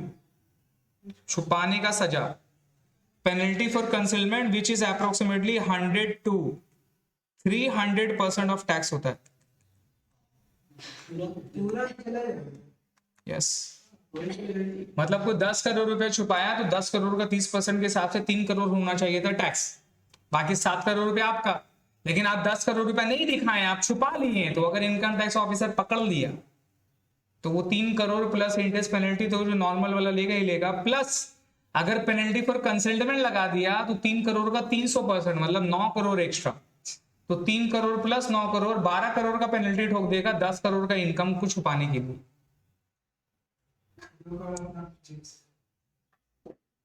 फिर वहां आएगा सी, टान टान, मैं आया। देखिए नेक्स्ट में सर, अमाउंट बोरोड और रीपेड ऑन हुंडी। ठीक है, आपको पता है ये हुंडी क्या है सर? ठीक है, तो अमाउंट अगर अपने लोग बोरोड करते हैं, रीपेड करते हैं हुंडी के थ्रू पे, तो ये हमारा हो गया अनएक्सप्लेन्ड एक्सपेंडिचर। तो अनएक्सप्लेन्ड एक्सपेंडिचर को क्या मान लेगा? इनकम मान लेगा उन लोग। मतलब वो जो मैंने आपको क्रेडिट कार्ड वाला बताया, क्रेडिट कार्ड में खूब खर्चा कर रहे हैं, है ना, और इनकम दिखा रहे हैं कम, तो जो डिफरेंस हो रहा है, सपोज आपने खर्चा किया 10 लाख और इनकम दिखा रहे 5 लाख, तो 5 लाख आपने एक्स्ट्रा खर्च किया, तो वो खर्च के मतलब क्या, आप कहीं से कमाए, तो वो 5 लाख रुपए को क्या मान लेगा? इनकम मान लेगा।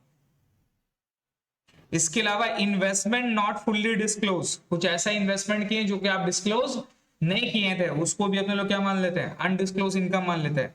अनएक्सप्लेन्ड मनी, अनएक्सप्लेन्ड मनी, कोई ऐसा पैसा जिसका कोई एक्सप्लेनेशन नहीं है, क्या मान लेगा उसको? इनकम मान लेता है। अनएक्सप्लेन्ड इन्वेस्टमेंट, कैश क्रेडिट, आपने किसी से उधार लिया और दिखा रहे कि भैया हम कैश को क्रेडिट में लिए, ये समझे, किसी से उधार में लिया और कोई प्रूफ, कोई लीगल डॉक्यूमेंट्स वगैरह नहीं है, तो क्या मान लेगा वो? उसका इनकम मान लेगा। क्लियर हो गया? इसका एक एग्जांपल, हाँ हाँ, अगर आप डिस्क्लोज नहीं कर पाए हैं, बोरिंग जो किए, तो कुछ प्रूफ होगा ना भाई साहब, कैसे बोरो किया, बोल दिया हम बोरो किया, ऐसा थोड़ी ना होता है, पेपर तो बनता है ना सर। चलिए पेज नंबर ओपन करिए, पेज नंबर 20।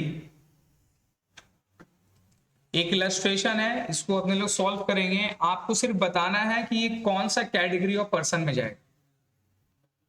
तो हमारे पास ये जो बुक्स है ना, इसमें बहुत सारा एक्सरसाइज बुक के अंदर ही करना आपको, ठीक है। तो पेज नंबर 14 ओपन करिए, देखिए मिला। आइए एक बार इलस्ट्रेशन नंबर 1 में पढ़िए, देखिए क्या लिखा हुआ। Determine the status of person of the following, है ना, अपने लोग को रीड करना और बताना है। सबसे पहले क्या, कोलकाता म्युनिसिपल कॉर्पोरेशन, किसमें जाएगा? लोकल अथॉरिटी, वहां पर लिखिए local authority, local authority.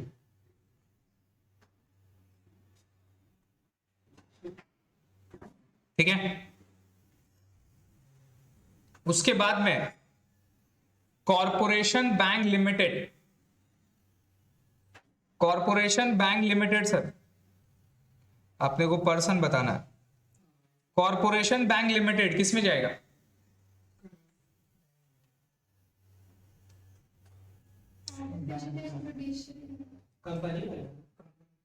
Sir limited का मतलब क्या होता है? लिमिटेड का मतलब क्या होता है? कंपनी, मतलब ये कंपनी है ना सर, तो किस में जाएगा? ये कंपनी में जाएगा। हो गया।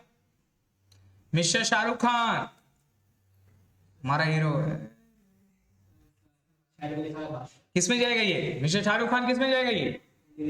इंडिविजुअल। अरे हम लोग जैसा है तो भाई साहब, क्या नया है? कोई नया थोड़ी ना है, वो भी इंसान हम भी इंसान, खून काटो उसका भी लाल हमरा भी लाल, कुछ है क्या?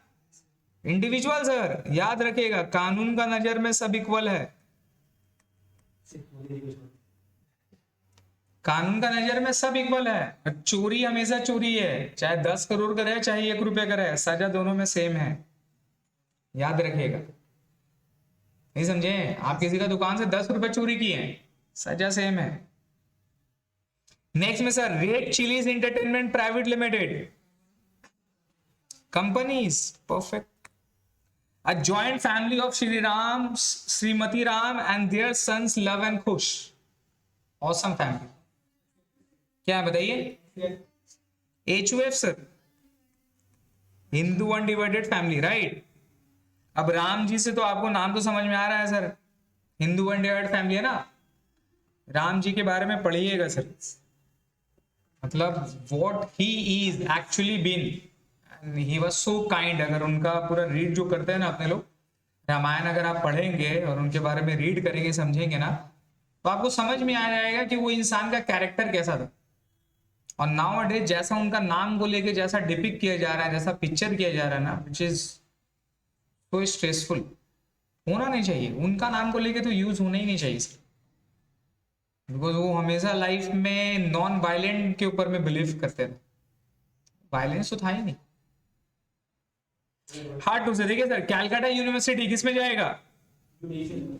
अदर आर्टिफिशियल पर्सन, है ना, अदर आर्टिफिशियल पर्सन में जाएगा सर कैलकाटा यूनिवर्सिटी। नेक्स्ट में बताइए, X and Y who are legal heirs of Z, X and Y who are legal heirs of Z, मतलब जेड मान लो कि मर गया है, उसका दो दावेदार है, दो बच्चे हैं उसका, एक्स एंड वाई दोनों उसका दावेदार है, ये किस में जाएगा? लेकिन दो पर्सन है, नहीं हर एक चीज एचयूएफ थोड़ी ना होता है। एचयूएफ का मतलब एक फैमिली होगा, है ना, एक बिजनेस होगा। ये लोग क्या बिजनेस कर रहा है साथ में? लीगल एयर था दोनों का, इंडिविजुअल में सिर्फ एक जन होता है। और क्या है चेक करिए, और क्या है बताइए? Body of individual, yes yes yes, BOI, BOI sir, body of individual, clear है। सोल प्रोप्राइटरशिप बिजनेस, दो इंडिविजुअल है, दोनों मिलके एक साथ जुड़ा है कोई पर्पस के लिए। नेक्स्ट में सर सोल प्रोप्राइटरशिप बिजनेस, क्या होगा ये? Sole proprietorship business, sole proprietorship का मतलब क्या होगा? एक जन या दो जन? एक जन, तो पार्टनरशिप कैसे होगा? किसमें जाएगा ये? इंडिविजुअल में ही जाएगा सर।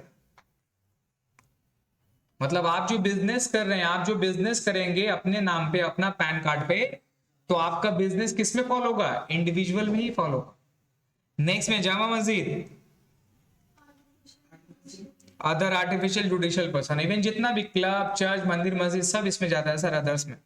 अयोध्या टेम्पल सर किसमें जाएगा? ये भी अदर आर्टिफिशियल जुडिशियल पर्सन। तो आप देख रहे हैं कि कानून का नजर में दोनों सेम है, सेम है कि नहीं है? दोनों अलग है? दोनों सेम है सर। तो याद रखिएगा, judiciary and government should not be biased to any particular community और religion, can not be bias. वो बायस हो नहीं सकता इन अ डेमोक्रेटिक कंट्री। हाँ, अब आप सऊदी से कंपेयर नहीं कर सकते, बिकॉज सऊदी और ये सारा जो कंट्री है वो डेमोक्रेटिक कंट्री नहीं है ना, वो रूरल कंट्री है, तो वहां पर इस स्पेसिफिक लोग को बायस कर सकता है, लेकिन डेमोक्रेटिक कंट्री में सब एक समान है। नेक्स्ट में sir major Datta and son, Datta and sons क्या है ये? पार्टनरशिप। तो याद रखिएगा, अगर कहीं पर दत्ता एंड सन्स लिखा रहेगा, दत्ता एंड कंपनी करके लिखा रहेगा इस तरह से, तो पार्टनरशिप में जाएगा। करुणामयी हाउसिंग सोसाइटी सर क्या है ये? वही कोऑपरेटिव सोसाइटी किसमें जाता है? करुणामयी हाउसिंग सोसाइटी किसमें जाएगा बताइए? इंडिविजुअल में करुणामयी का क्या हाउसिंग सोसाइटी में सिर्फ इंडिविजुअल हो सकता है क्या? और क्या था? एओपी, ठीक है। A joint business of a Jain family, a joint business of a Jain family, कहां जाता है ये? सर एचयूएफ है, they are also Hindu right, तो ये एचयूएफ में जाता है सर। जैन सिख सब ऐसे था। हाँ ठीक है, हाँ सर पूछता है। नाउ ये हो गया हमारा, तो पर्सन का डेफिनेशन क्लियर हो गया है होप आप लोग को। नाउ नेक्स्ट में क्या है? नेक्स्ट में हमारा इनकम है। अब आपको ये इनकम गिवन दिया रहेगा, अब आपको बताना है कि भैया कौन सा किस में जा रहा है, समझ रहे हैं? अब आपको सिर्फ बताना है कि कौन सा हेड्स ऑफ इनकम में जाएगा। तो रिमेंबर हमारा 5 हेड्स ऑफ इनकम था, क्या क्या था? Income from salary, income from house property, income from capital gains, इसके अलावा अदर सोर्सेस, है ना। बिजनेस एंड प्रोफेशन, फिर अदर सोर्सेस। तो आपको वो हेड बताना है। तो हमें बताइए फर्स्ट में क्या है, देखिए state under which head the following, state under which head the following income will be taxable. क्या हो जाएगा बताओ। तो सबसे पहले Tarun receive ₹10,200 as a interest on fix deposit with SBI। तो तरुण क्या कर रहा है, 10,200 रुपया इंटरेस्ट ऑन फिक्स डिपॉजिट लेके रखा, कहां पे, SBI से। क्या है ये sir, interest on FD। Other sources कहां पे जाएगा ये, अदर सोर्सेस। बैंक का इंटरेस्ट जो ले रहे हैं अदर सोर्सेस। जो नहीं समझ में आएगा चारों में फोन ले करेगा, आंख बंद करके कहां डाल देंगे, अदर सोर्सेस, खत्म। नेक्स्ट बताइए, Akash made a gain of ₹30,000 on sale of shares held by him, on shares of held, on sale of shares held by him. तो वो शेयर्स हेल्ड करके था, उसको बेच के 30,000 का प्रॉफिट कमाया, कहां पे जाएगा, capital gains, income from capital gains. लिखेंगे वहां पे इनकम फ्रॉम कैपिटल गेन्स। समझ में आ रहा है सर। फिर उसके बाद हमें बताइए फिर क्या लिखा हुआ है, ₹3,000 रिसीव बाय अतुल। अतुल को मिल रहा 3,000 रुपया, बट किस लिए मिल रहा है, as remuneration as an examiner from the Calcutta university. तो क्या अतुल कैलकाटा यूनिवर्सिटी का स्टाफ है, एम्प्लॉय है क्या। क्या यहां पर देखिए हो सकता है कि वो प्रोफेसर होगा, कोई कोई मतलब डाउट नहीं है, प्रोफेसर वही देता है ना सर चेक करने के लिए। तो जो प्रोफेसर था तो उसको जो सैलरी मिल रहा है वो जा रहा है कहां पे, इनकम फ्रॉम सैलरी में। लेकिन जो एग्जामिनर का जो फीस है, जो एग्जाम के टाइम में जो पैसा चेक करने के लिए लेता है, वो उसका out of the professional duties नहीं है, मतलब वो उसका एम्प्लॉयमेंट टर्म्स के हिसाब से नहीं। अगर वो है तो भैया इनकम फ्रॉम सैलरी में, लेकिन एम्प्लॉयमेंट टर्म्स में नहीं लिखा है, तब वो कहां जाएगा, अदर सोर्सेज। क्लियर हो गया। उसके बाद Ahmad chartered accountant earn an income of ₹12,45,000 from her profession. क्या, फ्रॉम हर कर दिया। ओ फ्रॉम हीज होगा सर, प्लीज चेंज कर दीजिए। ये बेटा जो टाइपिंग किया है उससे हमको बात करना पड़ेगा, भी ऐसा जगह में हार मारा है ना, बहुत दिक्कत वाला बात है। सर मेरा नाम अहमद है सर, ठीक है। देखिए क्या लिखा हुआ है, Ahmad a chartered accountant earn an income of ₹12,45,000 from his profession, from his profession. ये कहां जाएगा, सैलरी। भैया क्या है प्रोफेशन, प्रोफेशन का कौन सा हेड था, profit and gains from business and profession, PGPP में जाएगा। Profit and gains from business and profession sir, इसमें जाएगा। क्लियर हो गया। और आगे आइए, income receive from sale of house property, income receive from sale of house property. Sir ये रेंटल इनकम है, रेंटल इनकम है, हम रेंट करके कमा रहे हैं। अरे हम भाड़े में देके कमा रहे हैं या बेच के पैसे कमा रहे हैं, बेच के पैसा कमा रहे हैं। तो ये हाउस प्रॉपर्टी में कहां से जाएगा सर, कैपिटल गेन पे जाएगा। जानबूझ के ये सारा दिए ताकि आप कंफ्यूज होंगे, याद रहेगा। नेक्स्ट में pension receive by retired person, salary. Retired person है लेकिन काम नहीं कर रहा है, लेकिन उसका टर्म्स ऑफ एम्प्लॉयमेंट पर स्पेसिफिक नहीं था कि भैया हम आपके एम्प्लॉय रहे तभी तो आप हमको पेंशन दे रहे हैं। तो जो पेंशन रिसीव हो रहा है वो out of the employment terms के हिसाब से मिल रहा है आपको, तो वो सैलरी में आप दिखाओगे। Income receive from private tuition fees,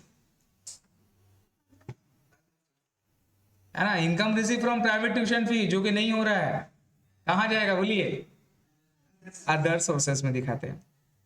income receive from bank, interest receive from bank, कहां जाएगा, ये भी अदर सोर्सेस में जाएगा।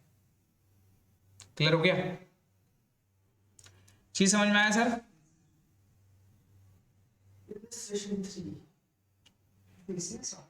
इलस्ट्रेशन नंबर 1 2 समझ में आ गया।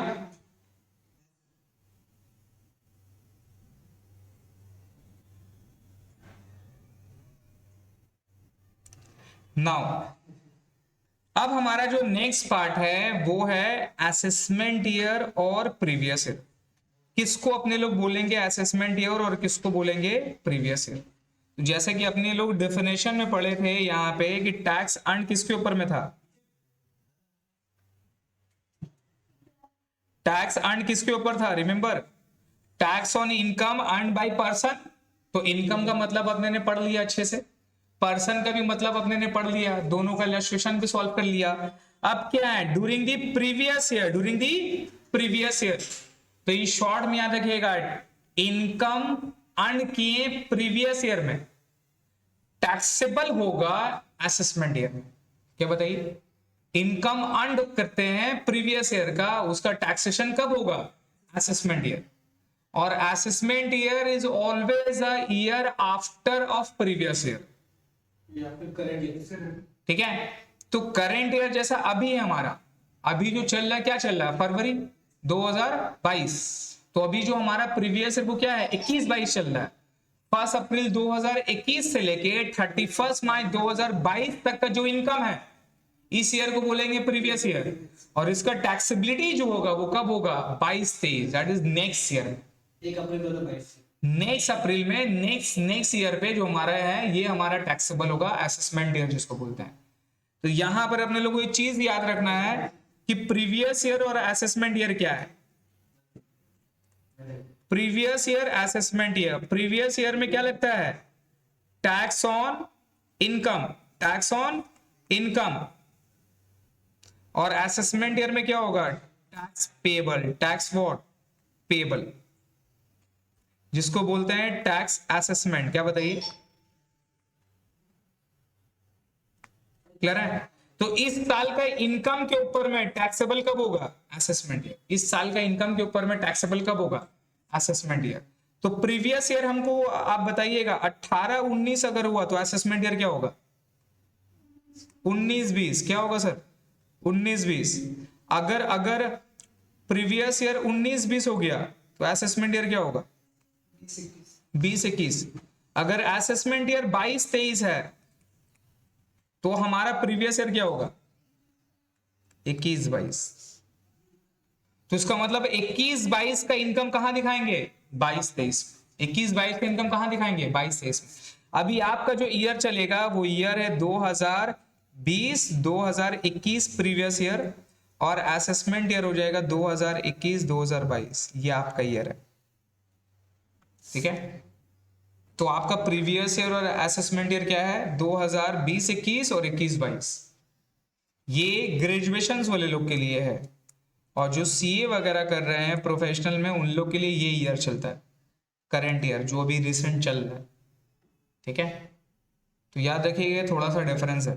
तो अपने पास में ये जो भी बजट अनाउंसमेंट हुआ, ये जो भी बजट अनाउंसमेंट हुआ ना, ये जो बजट हुआ इन 2022, क्या ये अप्लीकेबल है अपने इसमें? नहीं, ये इसमें अभी तक अप्लीकेबल नहीं है। ये इसमें अप्लीकेबल होगा। इसमें अप्लीकेबल है क्या? इसमें अप्लीकेबल नहीं। तो हमारा जो बजट आएगा, हमारा जो बजट है वो बजट 2020 वाला है। 2020 वाला बजट कौन सा वाला? 2020 वाला। तो इस साल वाला जो बजट ये अपने पे अप्लीकेबल नहीं है। तो हमारा 2 साल पहले वाला जो बजट हुआ था उसके हिसाब से इनकम क्या है, फिर उसके हिसाब से टैक्सेशन अभी जो चल रहा है वो सीखना है, ठीक है? तो आप अपना प्रीवियस ईयर और असेसमेंट ईयर हमेशा याद रखेंगे। जितना भी आपका बुक में क्वेश्चन रहेगा सब किससे रहेगा? प्रीवियस ईयर 20-21 और असेसमेंट ईयर 21-22 का ही सम रहेगा।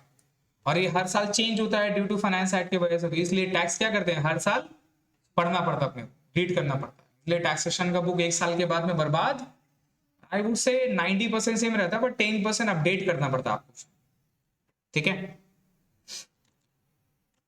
तो सर याद रहेगा असेसमेंट ईयर क्या होता है? असेसमेंट ईयर बेसिकली 12 मंथ का है। रीड करिए वहां पे, assessment year is a period of 12 months. It is a financial year which starts from April and ends on 31st March next calendar year. It is the year in which income earned in the previous year is charged to tax. In short way, it is just after the previous year. Previous year भी mean क्या है sir? Immediately preceding the assessment year. Assessment year का 1 साल पहले है। इस साल अपने लोग क्या बोलते हैं? उसको previous year बोलते हैं। और ये हर एसएससी को फॉलो करना है। प्रीवियस ईयर कहां से, अप्रैल से लेके 31 मार्च तक का इनकम टैक्स पर्पस के लिए। मतलब आप लोग जब अकाउंट सीखते थे तो वहां पर फाइनल अकाउंट आप जो बनाते थे वो कौन सा ईयर होता था, कभी कभी 31 दिसंबर होता था, है ना। लेकिन हमें जो बिजनेस का प्रॉफिट पता चलता है वो कहां से पता चलता है, पीएल बैलेंस शीट से। तो those are the important document in the income tax purpose. तो उसको अगर वो 31 दिसंबर को प्रिपेयर कर रहा है कोई बात नहीं है, वो अकाउंटिंग को फॉलो कर सकता है, लेकिन टैक्स पर्पस के लिए उसको अपना पीएल बैलेंस शीट किस डेट का बनाना पड़ेगा, उसको बनाना पड़ेगा 31 मार्च तक।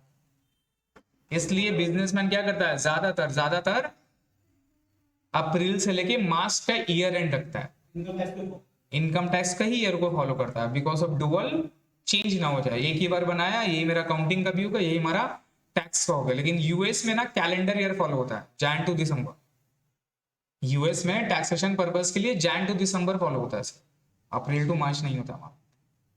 ठीक है, अब यहां पर एक पॉइंट है, एक एक्सेप्शन भी है, क्या बताइए।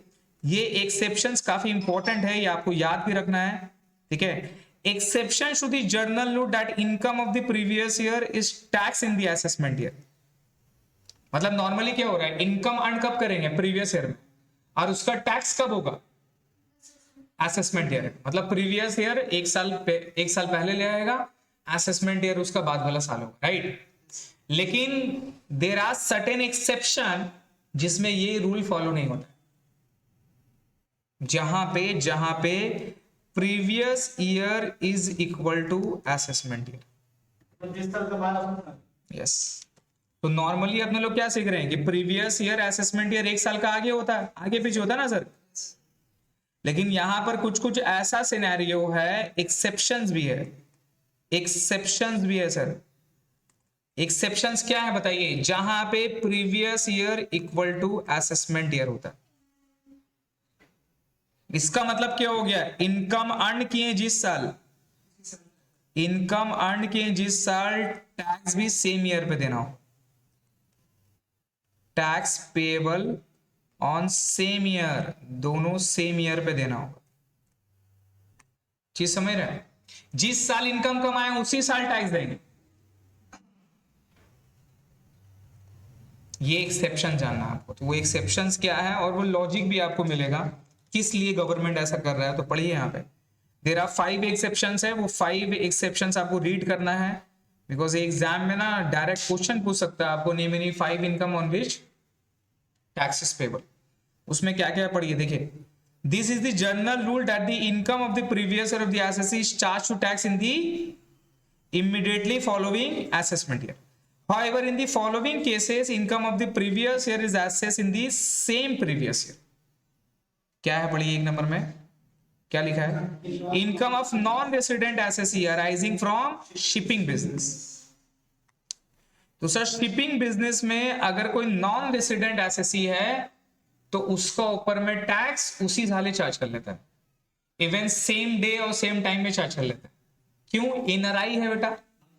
अब वो शिप लेकर आया है इंडिया में क्या करने के लिए, अनलोड करने के लिए, लोड करके वहां से पैसा कलेक्ट करेगा, बैंक में चल जाएगा और इंडियन गवर्नमेंट को ठेंगा दिखाएगा, और फिर कब वापस आए नहीं आए, वो आए, उसका लड़का आए, मर गया, मेरे को क्या पता भाई साहब, उसका आश्रम में थोड़ी ना बैठे रहेंगे। तो जैसे आप मेरा पोर्ट में एंटर किए, हम आपका स्वागत करेंगे स्वैग के साथ। आप जैसे एंटर करेंगे हम आपको इन करेंगे, आपको प्यार मोहब्बत से चाय पानी नाश्ता पूछेंगे, खिलाएंगे पिलाएंगे, और आप जैसे अनलोड करके जैसे ही मेरा इंडियन लोग से पैसा कमाए तो भैया 30% आपसे उसी वक्त ले ले, खत्म। अब उसका बाद तुमको बड़ा जो करना, जाओ जहां घूमना है जाओ, समुद्र तुमरा जहां सुमरा, समझिए, you are free to do whatever you want to do. Salman Khan वाला डालो, करो जो करना है करो, लेकिन हमको मेरा पैसा दे के जाओ सेम डे पे, सेम ईयर पे। तो यहाँ पे ये वाला रूल फॉलो हुआ, प्रीवियस ईयर असेसमेंट में। नेक्स्ट में सर, नेक्स्ट में बताइए क्या है, income of a person living in India. अरे बाप रे बाप, लिविंग इन इंडिया इधर परमानेंटली और फॉर अ लॉन्ग पीरियड। की समझ में आ रहा है, कोई इंडिया छोड़ के जा रहा है, बहुत सारे लोग छोड़ के जा रहे हैं सर, किस लिए, स्टैंडर्ड ऑफ लिविंग के लिए।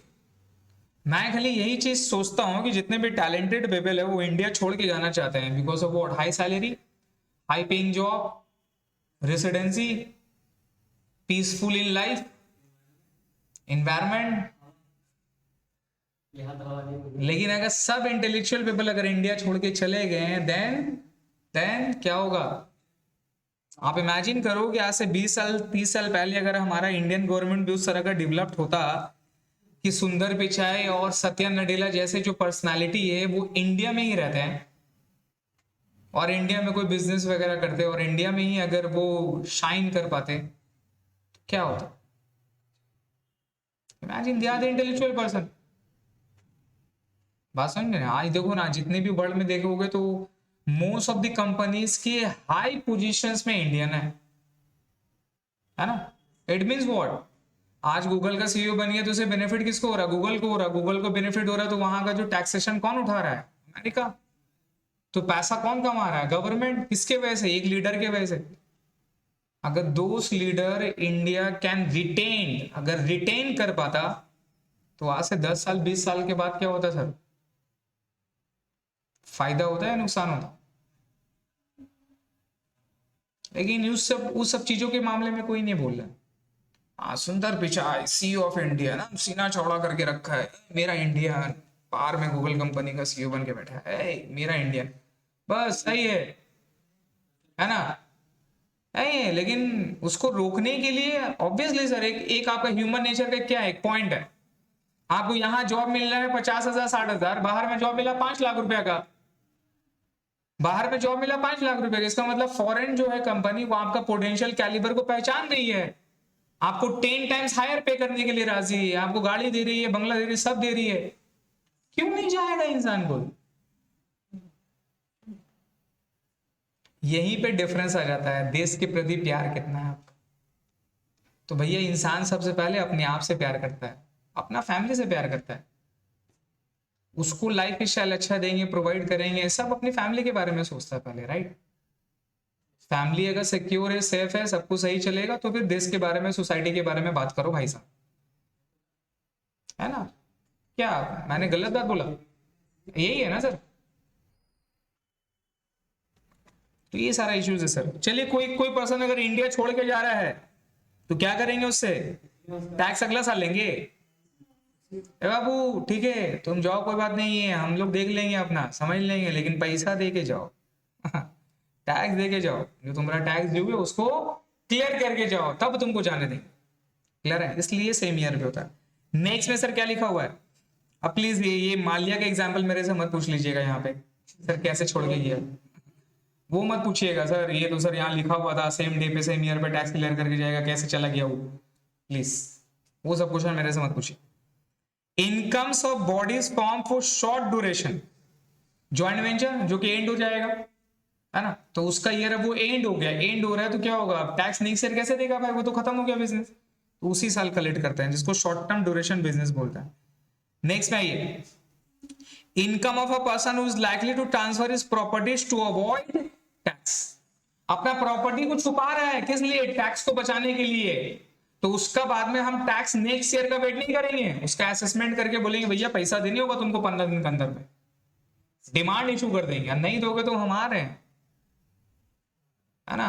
पूरा बारात लेके तुम्हारा घर में तुमको उठाने के लिए, ससुराल में रखने के लिए, हाँ घोड़ा में बैठा के लेके जाएंगे, भले ही घोड़ा का चार पांव होगा। नेक्स्ट में देखिए, income of a discontinuous business, क्या है सर? Discontinuous business. क्लियर है? तो ये 5 चीजें हैं जहां पे प्रीवियस ईयर और असेसमेंट ईयर क्या होता है सर? सेम होता है। सर लास्ट में क्या है? डिसकंटिन्यूअस बिजनेस बंद हो गया, बिजनेस क्या हो गया? बंद हो गया, तो उसी साल ही उसका टैक्स का पैसा लेंगे, नेक्स्ट ईयर का वेट नहीं करेंगे। क्लियर हो गया? नेक्स्ट में sir, now there are 3 point, there are 3 point sir. पहला पॉइंट अच्छा है,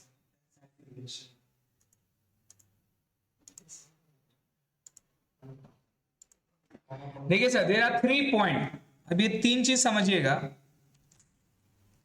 3 पॉइंट यहां पर अपने लोगों को समझना है कि टैक्स का 3 मकसद से अपने लोग कर सकते हैं। एक होता है टैक्स इवेजन, क्या होता है सर?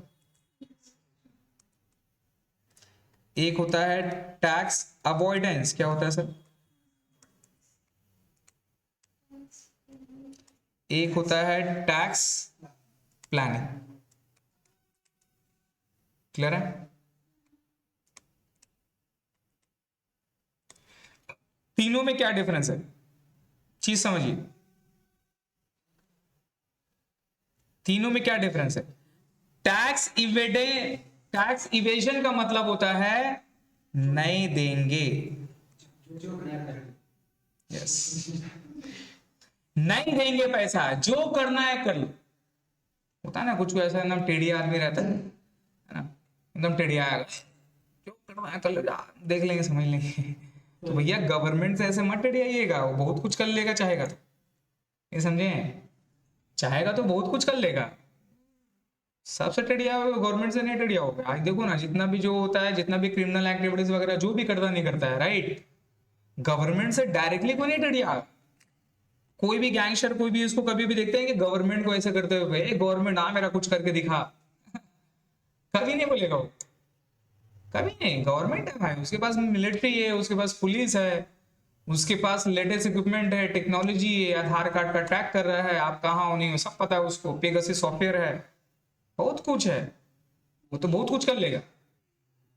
कुछ नहीं करना है, खाली उसका मोबाइल, खाली उसको आपका मोबाइल का गैलरी हैक करना है, और बहुत ज्यादा हो गया तो आपका गूगल का हिस्ट्री जो है, ब्राउजर हिस्ट्री, उसको खाली हैक करना है, बस खत्म। बाकी आपका कैरेक्टर, मोरल वोरल सब कुछ खत्म हो जाएगा, समझ गए? तो सर टैक्स इवेजन का मतलब होता है कि सर नहीं देंगे, नहीं देंगे, हम टैक्स नहीं देंगे। टैक्स को इवेस्ट करना, टैक्स को इवेस्ट करना, नहीं देना, इलीगली। क्या बताइए? इलीगली, समझ गए? इलीगली आप टैक्स नहीं दे रहे, इसको टैक्स इवेजन बोलते हैं। क्या बोलते हैं? इवेजन बोलते हैं, है ना? तो अगर अगर अगर इसको पकड़ लिया गया, अगर इसको पकड़ लिया गया तो क्या लगेगा? टैक्स तो लगेगा ही लगेगा, प्लस इसमें पेनल्टी लगेगा, प्लस इंटरेस्ट लगेगा। क्या लगेगा?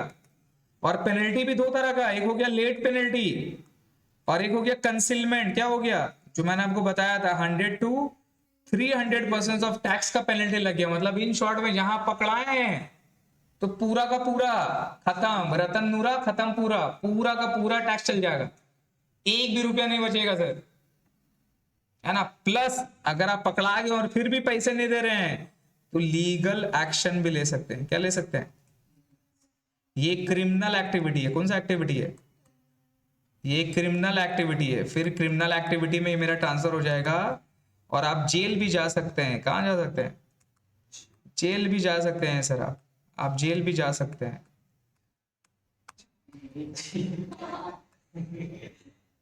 समझिए, आप जेल भी जा सकते हैं।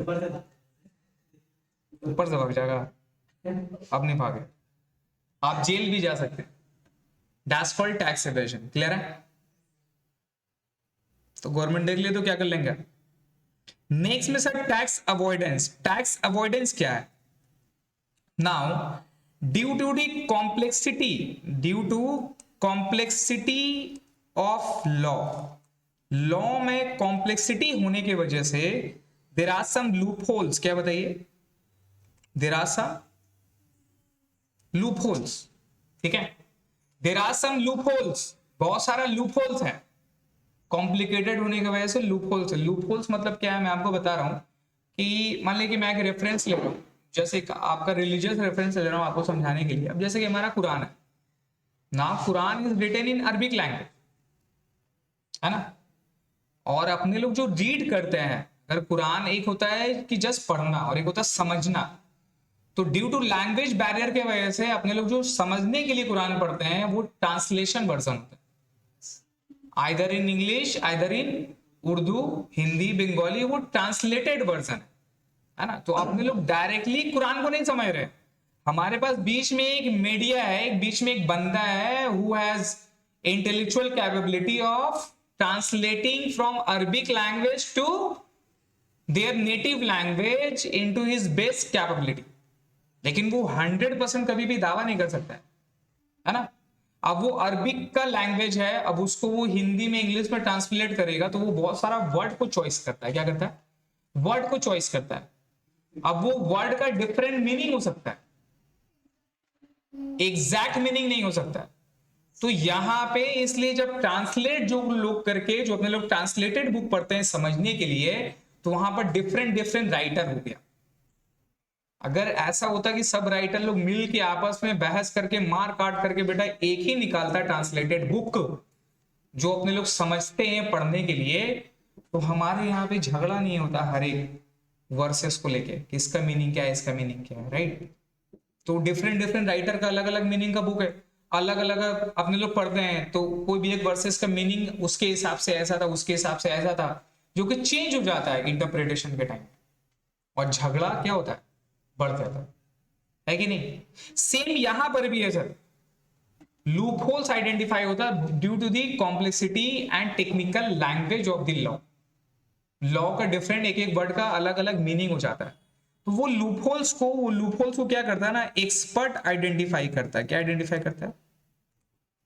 एक्सपर्ट आइडेंटिफाई करता है। एक्सपर्ट बेसिकली सीए लॉयर वगैरह जो हो गए इस फील्ड में जो एक्सपर्ट है, वो आइडेंटिफाई करते हैं लूप होल्स का, और वो लूप होल से बेनिफिट देते हैं किसको, बेनिफिट पहुंचाने की कोशिश करते हैं किसको, टू क्लाइंट को। क्लाइंट बोले तो एसएससी को। क्लियर है? ये क्या है, टैक्स इवेजन हुआ। हम टैक्स बचा रहे हैं, हम टैक्स बचा रहे हैं, लेकिन ऐसा नहीं कि टैक्स को छुपाकर हम टैक्स बचा रहे हैं। आपका जो लॉ है उसमें लूप होल्स आइडेंटिफाई करके हम अपना क्लाइंट को बेनिफिट देके टैक्स बचा रहे हैं। चीज समझ में आ रहा है? इसको टैक्स अवॉइडेंस बोलते हैं। दिस इज व्हाट क्रिमिनल है ये क्रिमिनल एक्टिविटी भाई।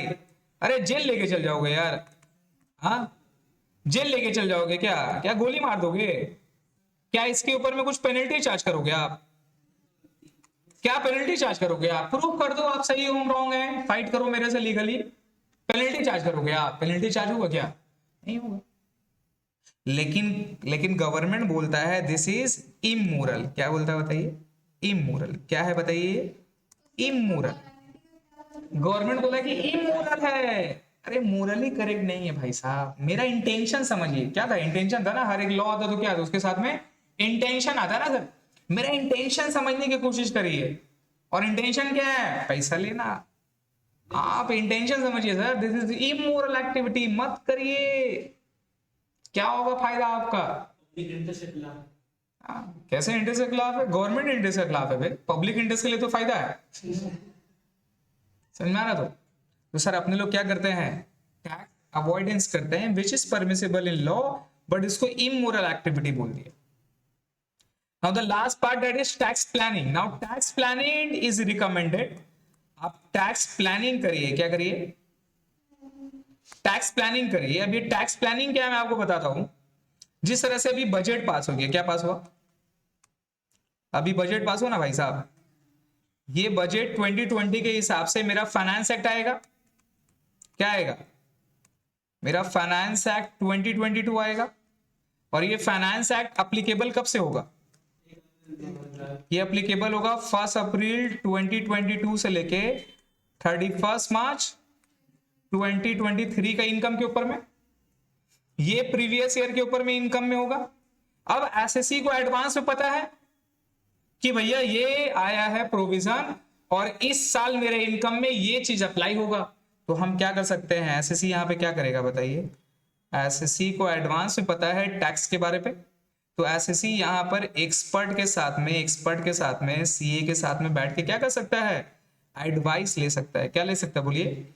एडवाइस ले सकता है ऑन इनकम के ऊपर में। Advice on income earned in advance. अब जो इनकम वो कमाने वाला है उसको तो पहले से पता होगा ना सर, तो वो एडवांस में क्या कर सकता है? अपना टैक्स को प्लानिंग कर सकता है सर। समझ रहे हैं? इसको अपने लोग बोलते हैं टैक्स प्लानिंग। तो जिस तरह से हर एक बड़े बड़े घर पे फैमिली डॉक्टर होता है, सुनिए आप, जो कि मेडिकल एक्टिविटीज और मेडिकल फिटनेस है ना, फैमिली का ख्याल रखता है कि बेटा जब बोलो तब आ गया, रात को बोलोगे रात को आ जाएगा, दिन को बोलोगे दिन को आ जाएगा, है ना। उस तरह से एक फैमिली, पैसा देना पड़ेगा बॉस, ऐसा फैसिलिटी दे रहा है तुमको, रात का 3 बजे बुला रहे हो भाई साहब, आ जा रहा बंदा, तो पैसा देना पड़ेगा ना। उस तरह से फैमिली सीए भी होते हैं। क्या होते हैं? फैमिली सीए भी होते हैं, फैमिली फाइनेंशियल एक्सपर्ट भी होते हैं, जो कि एक पर्टिकुलर फैमिली का पूरा बुक्स वो देखते हैं उनका फाइनेंशियल मैटर, प्लानिंग से लेके A to Z हर कुछ होता है। इवन शादी करने में 50 लाख रुपए ऐसे लगता है, तो वो पैसा भी कहाँ कहाँ से अरेंज होगा, कैसे करना नहीं करना, वो डिसाइड करते हैं। It like the family man, समझे, financial matter without any discussion वो कुछ आगे नहीं कर सकते। तो आर दी फाइनेंशियल कंसल्टेंट। तो ये चीज लोग करते हैं बड़े बड़े लोग, किस लिए? उनका फाइनेंशियल सिक्योरिटी रखने के लिए। तो गवर्नमेंट क्या बोलता है? टैक्स प्लानिंग करिए, क्या करिए? तो ये तीनों चीज याद रहेगा। टैक्स इवेजन करेंगे या टैक्स अवॉइडेंस करेंगे?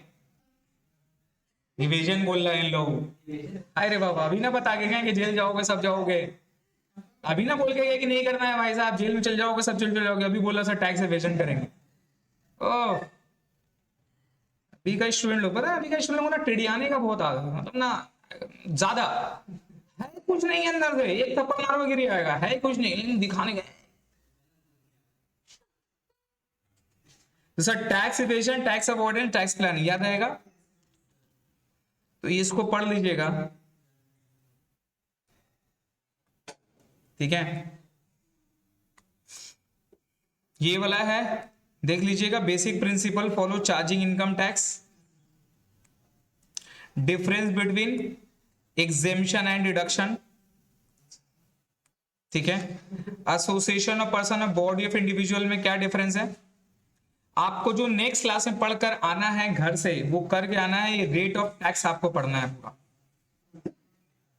रेट ऑफ टैक्स यहां इंडिविजुअल और HUF के लिए है, ठीक है, ये आपको पूरा पढ़ना है। नॉर्मल सिटीजन के लिए कितना है, सुपर सीनियर सिटीजन के लिए कितना है, अदर्स के लिए कितना है, ठीक है। फिर ये न्यू रिजीम है, अभी आपको पता होगा कि अभी दो तरह का टैक्सेशन स्लैब चल रहा है, ओल्ड और न्यू। तो न्यू रिजीम के हिसाब से ये है, इसको पढ़ना है। सरचार्ज किसको बोलते हैं, रिबेट किसको बोलते हैं, हेल्थ एंड एजुकेशन से क्या है। फिर ये फर्म के ऊपर हो गया, किसके ऊपर है ना, इंडिविजुअल हो गया ना सर। तो ये जो पेज नंबर 13 से लेके ये जो पूरा यहां तक का है ना 18 तक, ये आपको पूरा पढ़ना है। 13 से लेके 18 तक पूरा पढ़ के आना है और समझना है, और हम पूछेंगे क्वेश्चन आपसे, ठीक है। तो नेक्स्ट क्लास में ये वाले चैप्टर कंप्लीट करके अपने लोग नया वाला चैप्टर पे जाएंगे, ठीक है। वो हमारा न्यू चैप्टर फिर रेसिडेंशियल स्टेटस स्टार्ट होगा। तो यहीं तक रखते हैं हमारा classes. Thank you so much.